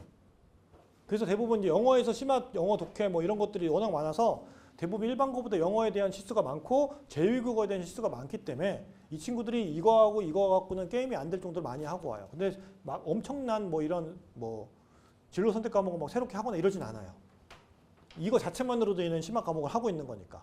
근데 대신 자사고 같은 경우는 보시는 것처럼 배제고인데 뭐 물투, 생투 있는 게 있지만 고급 물리학도 있고 과학 과제 연구 뭐 쭉 이런 것들이 고급 수학 뭐 이런 것들 아예 진로 선택이 조금 더 센 과목들이 있고 일반고인데 그래도 이 학교는 뭐가 좀 있는 거고 이런 거조차가 그냥 기본적인 과목만 되어 있는 학교들도 있어요. 이런 것들은 지금 학교 홈페이지에 들어가 보시거나 아니면은 학교 알림이라고 하는 사이트에 가시면 작년도 기준으로 다 확인하실 수가 있으셔서 한 번 더 확인하시고 내가 만약에 뭐 조금 더 심화의 과목을 많이 할 수 있는 곳에 가는 게 난 좋다라고 하시면 그 과목이 좀 개설되어 있는 쪽으로 생각을 하셔서 고르시는 게 좋을 것 같아요. 왜 그러냐면 지금 이게 되게 중요해지고 있어요. 지금은 학종으로서는. 어떤 과목을 선택했느냐 안 했느냐가 그 학교의 당락을 좌우할 수도 있는 거라서 참고하시면 되고 요거는 작년에 11월 달에 경기도에서 시험 성적이 유출된 적이 한 번 있어요. 뉴스 보셨으면 아실 수도 있고 처음 들으시는 분도 있는데 그래서 서울권에 있는 전국에 있는 1,300개 정도 시험을 본 학교의 국어, 수학 100분위 평균 성적이 공개가 됐어요. 그래서 이걸 잡았어요. 누가 유포했는지 잡긴 했는데 이게 지금 이렇게 인터넷에 떠돌아다니기는 해요. 이 지역 걸로만 보면 지금 수능 물론 11월 달에 보는 학생의 성적이라서 이게 뭐 정확하게 뭐라고 얘기할 수는 없겠지만 그럼에도 서열은 나아진다는 거죠. 그러면 우리 애가 수능을 준비하려고 가야 되는데 수능을 많이 못하는 학교야. 그러면 분위기가 별로 안 좋을 거예요. 여기는 내신을 따려고 하는 학생들 기준으로 내신만 잘 따야지만 뭘 살아남을 수 있겠죠. 그러니까 학교의 분위기가 내가 수능을 준비할 수 있는 분위기인 건지 아닌 분위기인 건지 체크를 잘 해보셔야 돼요. 안 그러면 그러니까 저희 아들 같은 스타일은 주변에 되게 많이 휩싸이는 애예요. 그 주변에 누가 있느냐가 되게 중요해요. 저희는. 그래서 주변에 공부를 열심히 하는 친구가 있으면 걔를 따라 할 거고 주변에 노는 애가 있으면 따라 놀 것 같아요. 그래서 되게 불안해요. 그러면은 어느 고등학교에 가서 공부를 물론 당연히 배제고나 한영원 시험을 보셔야 되는 거고 오프라인 따로 하셔야 되는 거고 일반고를 선택하실 때는 뭐 지역에 따라 달라질 수 있겠지만 그런 부분들까지 감안하시는 게 좋을 것 같지 않을까라고 생각을 드려서 뭐 이거는 괜히 공개되면 안 되는 자료이긴 한데 그래도 점수를 한번 선택해봤고 근데 뭐가 좀 구분되긴 하더라고요. 보니까 어디 학교가 조금 더 수능으로 좀 잘하는 것 같아. 수능으로 잘하는 학교 학생들을 좀 선호해서 뽑는 학교들이 많아요. 공통적으로 이게 학업 역량이라는 게 공통적인 시험을 보고 줄을 세웠을 때 어느 학교가 공부를 더 잘해 라고 하는 걸 예전에는 학교에서 수능 보고 나면 전국에 있는 모든 고등학교 학생의 성적을 다 받았거든요. 근데 지금은 정시에 합격하는 학생들, 정시에 지원한 학생들만 성적을 받을 수 있어요. 그러다 보니 그걸 알 수가 없어요. 그래서 어떤 학교, 어떤 대학은 S대학은 우리 학교에 정시의 원서 얼마나 많이 써? 성적이 얼마나 돼? 이 친구들 공통적으로 얼마나 공부를 잘하는 학생이야. 근데 그런 것까지 전형으로 어느 정도 평가를 해서 반영을 하는 거예요. 그래서 수능은 되게 중요합니다. 그렇다고 해서 수시로 많이 간다고 해서 수능 성적이 안 떨어져요. 하나고 같은 경우는 수시로 거의 대부분 학교를 다 보내거든요. 근데 걔네들은 안 떨어져요, 성적이. 그게 되게 재밌는 거죠. 그리고 보는 것처럼 아까 말씀드렸죠. 하나고가 지금 수시에 42명으로 가장 많이 수시에서는 많이 보내는 학교예요. 그래서 만약에 내가 전국 단위 자소고를 한번 도전해보고 싶어서 지금 준비하는 게 있다. 저는 얼마든지 도전을 해보라고 말씀드리고 싶어요. 자사고, 특히나 뭐 외고, 갈 수 있으면 저는 굳이 지금 이 입시 체제에서는 뭐가 됐건 가시는 게 좋을 것 같다는 생각입니다. 왜? 어차피 수능이 됐건 수시가 됐건 이 친구들은 준비를 할 거니까. 그리고 분위기가 그거에 대해서 맞춰지는 거고. 대신 이제 일반고에 갔을 때는 확연하게 일단은 1차적으로 하셔야 될 건 내신이에요. 수능이 아니에요. 내신을 무조건 따보시고 경쟁을 해서 그게 안 됐을 경우는 돌릴 수는 있는 거죠. 자사고는 그냥 딱 가면 분위기가 그냥 압도돼요. 내가 어차피 우리 학교 전교 1등이었어. 가면 이제 결판 납니다. 네, 바로 결판 나요. 그럼 그 중에 일부 학생들은 자존심 상해서 일반고로 다시 전학 와요. 그래서 일반고에서 내신을 극강으로 만들어요. 근데 요즘은 자연계열 학생들이 의대를 가기 위해서 이런 학교들을 안 가고 그냥 일반고에서 내신 1.0에 가깝게 만든 애들이 되게 많아요. 그래서 안 되는 애들도 많아요. 자서고에서 전학을 왔는데 생기부에 전학 가면 나와요. 1학년 1학기 가면은 뭐 예를 들어서 2023년 3월 달에 학교 가잖아요. 입학이라고 적혀져 있는데 2023년 5월에 전학. 그래서 땡땡 일반 고등학교, 땡땡 고등학교로 전학 갔다고 나오거든요. 그러고 난 다음에 빨리 옮기면 그래도 성적이라도 안 받으니까 이 친구를 평가하기 힘들어요. 근데 한 학기를 딱 다니잖아요. 그러면 자사고 다닐 때 5등급 나온단 말이에요. 6등급 나와요. 일반고 와서 전학 가서 왔는데 이 친구 성적이 올라도 그걸 그렇게 좋게 평가하지 않아요. 학종은. 어차피 일반고 와서 오른 거잖아요, 이건. 이렇게 생각해요. 그러니까 이 친구가 더 많이 올려서 교과로 대학을 가거나 뭐 이렇게 대학 갈 수도 있어요. 하여튼 뭐 그런 것들까지는 보고 어떤 학교들은 수시를 많이 보냈는데 정시 성적이 높은 학교들도 있고요. 이처럼 수시보다는 정시에 더 많이 보내는 학교들이 많아요. 근데 대체적으로 이 강남 지역 쪽에 있는 학교들이 자사고들이 대부분 다 수시는 얼마 안 가는데 정시로 다 많이 가요. 진짜 근데 많이 차이 나요. 왜? 어차피 수시는 내신 따먹기를 해야 되기 때문에 내신이 몇 명밖에 못 가요. 그리고 몇 명밖에 안 뽑히겠죠. 정시에 어차피 많이 가는 학교들이니까. 이 학교들은 일부러 정시에서 많이 준비하고 커리큘럼도 정시 위주로 짜고 그리고 학교 생기부도 아무 내용이 없어요. 어차피 너희는 수시로 대학 안 갈 거잖아. 그러니까 얘가 만약에 학교에서 내신이 3등급이라 뭐 서강대, 성균관대 수시로 갈 수 있다고 해도 얘는 지금 서울대가 정시로 나오기 때문에 원서를 안 써요. 뭐 그런 학생들이 많습니다. 지금 아까 말씀드린 것처럼 그런 것들 때문에 지금 이 체제에서 굳이 원래는 외고 자사고 없앤다고 해서 지금 경쟁률이 되게 많이 떨어졌었는데 갑자기 지금 존치시키면서 또 막 올라가고 있는 상황이에요. 그래서 지금 올해 2024학년도 영재학교는 입시가 끝났어요. 접수가 끝난 거죠. 뭐 전형은 이루어지고 있지만 보시면 지금 경쟁률이 실질적으로 7개 학교 가면은 영재학교는 조금 인원이 줄어서 경쟁률이 조금 떨어진 편이에요. 이유는 있을 수 있죠. 뭐 아무래도 의대 너무 열풍인데 가면은 못 가게 지금 원천적으로 막으려고 계속 하고 있어요. 물론 그럼에도 불구하고 쓰는 애들이 있어요. 뭐 써서 붙은 애들도 있고 없다고는 얘기 못 하겠어요. 다 뭐 토해내고 가겠다는데 뭐. 근데 그걸 어떻게든 막으려고 하고 있고 뭐 못하게 하고 있어서 그나마 조금 그런 편인데 그럼에도 지금 전국 단위 자사고, 광역 자사고 서울에 외고, 국제고 특히나 국제고가 많이 이제 좀 인원이 늘고 있고 외고가 지금 비율이 좀 많이 늘고 있는 것 같아요. 왜? 어차피 대비를 수능도 할 수 있고 학종도 할 수 있다라고 생각을 하고 분위기도 괜찮고 뭐 이런 상황이고 국제고는 인기가 지금 좀 계속 많아지고 있는 게 경쟁률도 높아지고 있는 게 국제고 8개 중 거의 공립이에요. 하나만 빼고는. 그러니까 학비가 외고에 비해서 훨씬 싸요. 그래서 좀 많이 가는 편인 것 같기는 해요. 그래서 경쟁률이 계속 늘어나고 있고 광역 자사고도 지금 몇 년 만에 또 이제 인원이 늘어나고 있습니다. 그래서 기본적으로 지금은 자사 특목고를 갈 수 있으면 굳이 안 가라고는 말씀을 못 드리겠어요.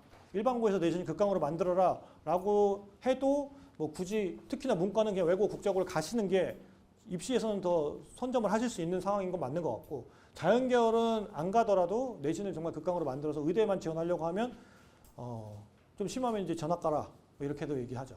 그냥 지방으로 이사 가서 뭐 저한테 그런 상담을 되게 많이 하세요. 선생님 저희 아들이 이제 중3인데 지역으로 이사 가려고 하는데 어떻게 생각하세요? 뭐 어느 지역을 가시냐에 따라 다르죠. 괜히 잘못 가시면 내신을 더 많이 싸움 하셔야 될 수도 있어요. 괜히 조금 번화가로 가시면 경쟁이 더 심합니다. 지방은. 그래서 이런 것들이 있다라고 보시면 될 것 같고 마지막으로 이제 고려대학교를 기준으로 말씀을 드려보는 건데요. 이게 일반고, 자사고, 국제외고, 그리고 과학영재고 저 전형으로 합격한 2023학년도 기준으로 고려대에서 발표한 내용인데 보시면 학업 우수형은 지원을 일반고가 70%가 하는데 합격은 60%가 하는 거예요. 물론 이 기준은 이 합격생 대비 몇 명이 합격했냐라고 하는 거고 저 전형이 일반고 전형으로 많이 쓰는 거고 아까 수능 최저가 좀 높은 전형이 있다고 했잖아요. 그 전형이고요. 계열 적합형은 속된 궤적이라 그래서 수능 최저가 안 들어가고 외고 국제고 학생들이 특히나 과고 학생들, 영재고 학생들이 수능 최저가 안 들어가기 때문에 많이 추천하는 전형이에요. 근데 보면 이 전형은 일반고 학생들도 10% 2,674명 지원하는데 140명밖에 못 붙는 거예요. 이것도 총 합격생 다 합친 거예요. 추가 합격되는 것까지 전부 다. 그럼 보통 학교에서 공개되는 건 합격생 중에서 일반고가 몇 프로야 라고 하는 걸 공개해요. 대부분 모든 학교가 이렇게 공개해요.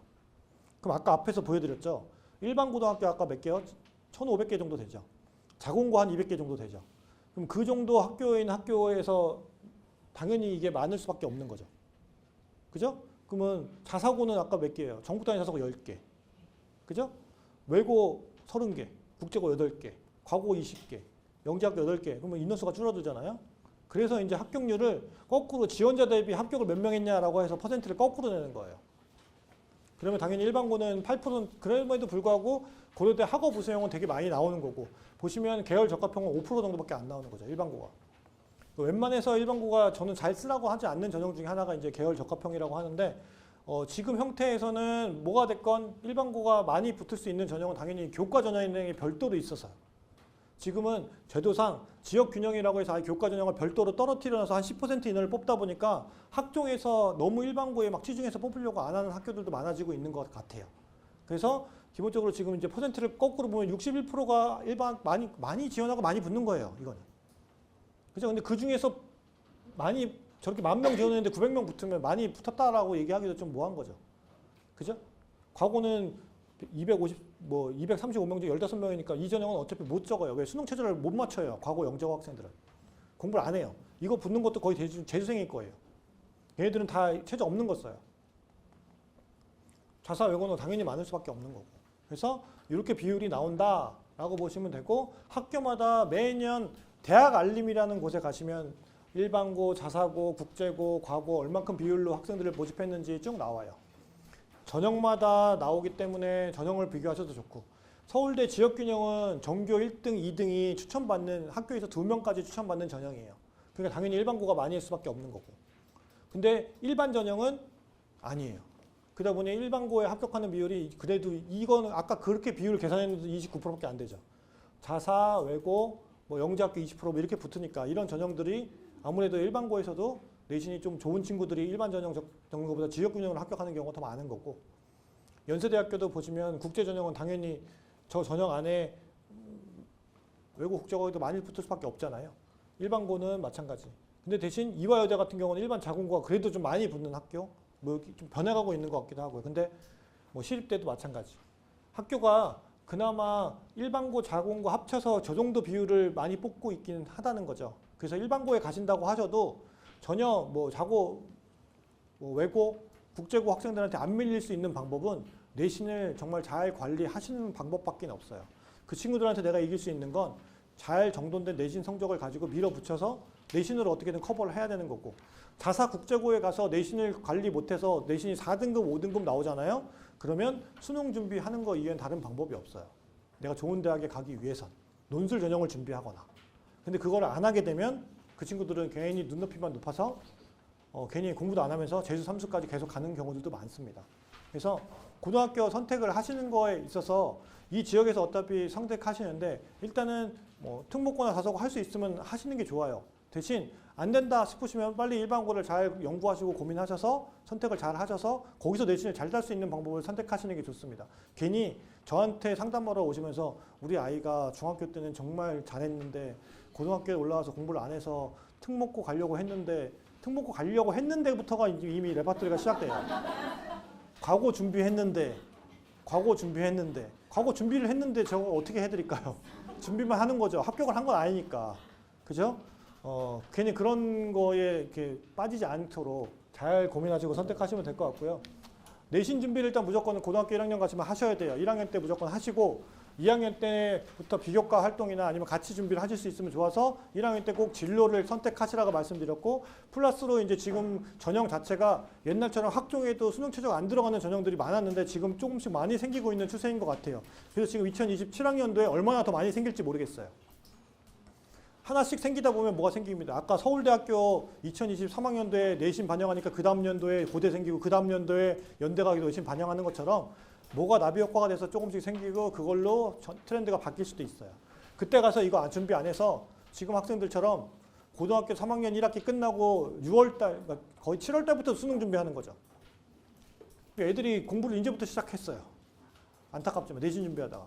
그건 같이 준비해 주시면 좋을 것 같고 내신이나 수능까지 어차피 저희 학원에서 전부 다 도와드릴 수 있는 부분이 있으니까 충분히 그 부분에 대해서는 걱정 안 하셔도 될 것 같고 저희 원장님께서 워낙에 출중하신 분이시라 잘 도와드릴 수 있을 것 같습니다. 그래서 오늘은 좀 길게 설명을 빨리 드리긴 했는데 그래도 좀 내용들이 좀 있어서 어려우실 수도 있지만 좀 더 공부해 보시면 좋을 것 같아요. 재밌습니다. 네, 여기서 마치도록 할게요.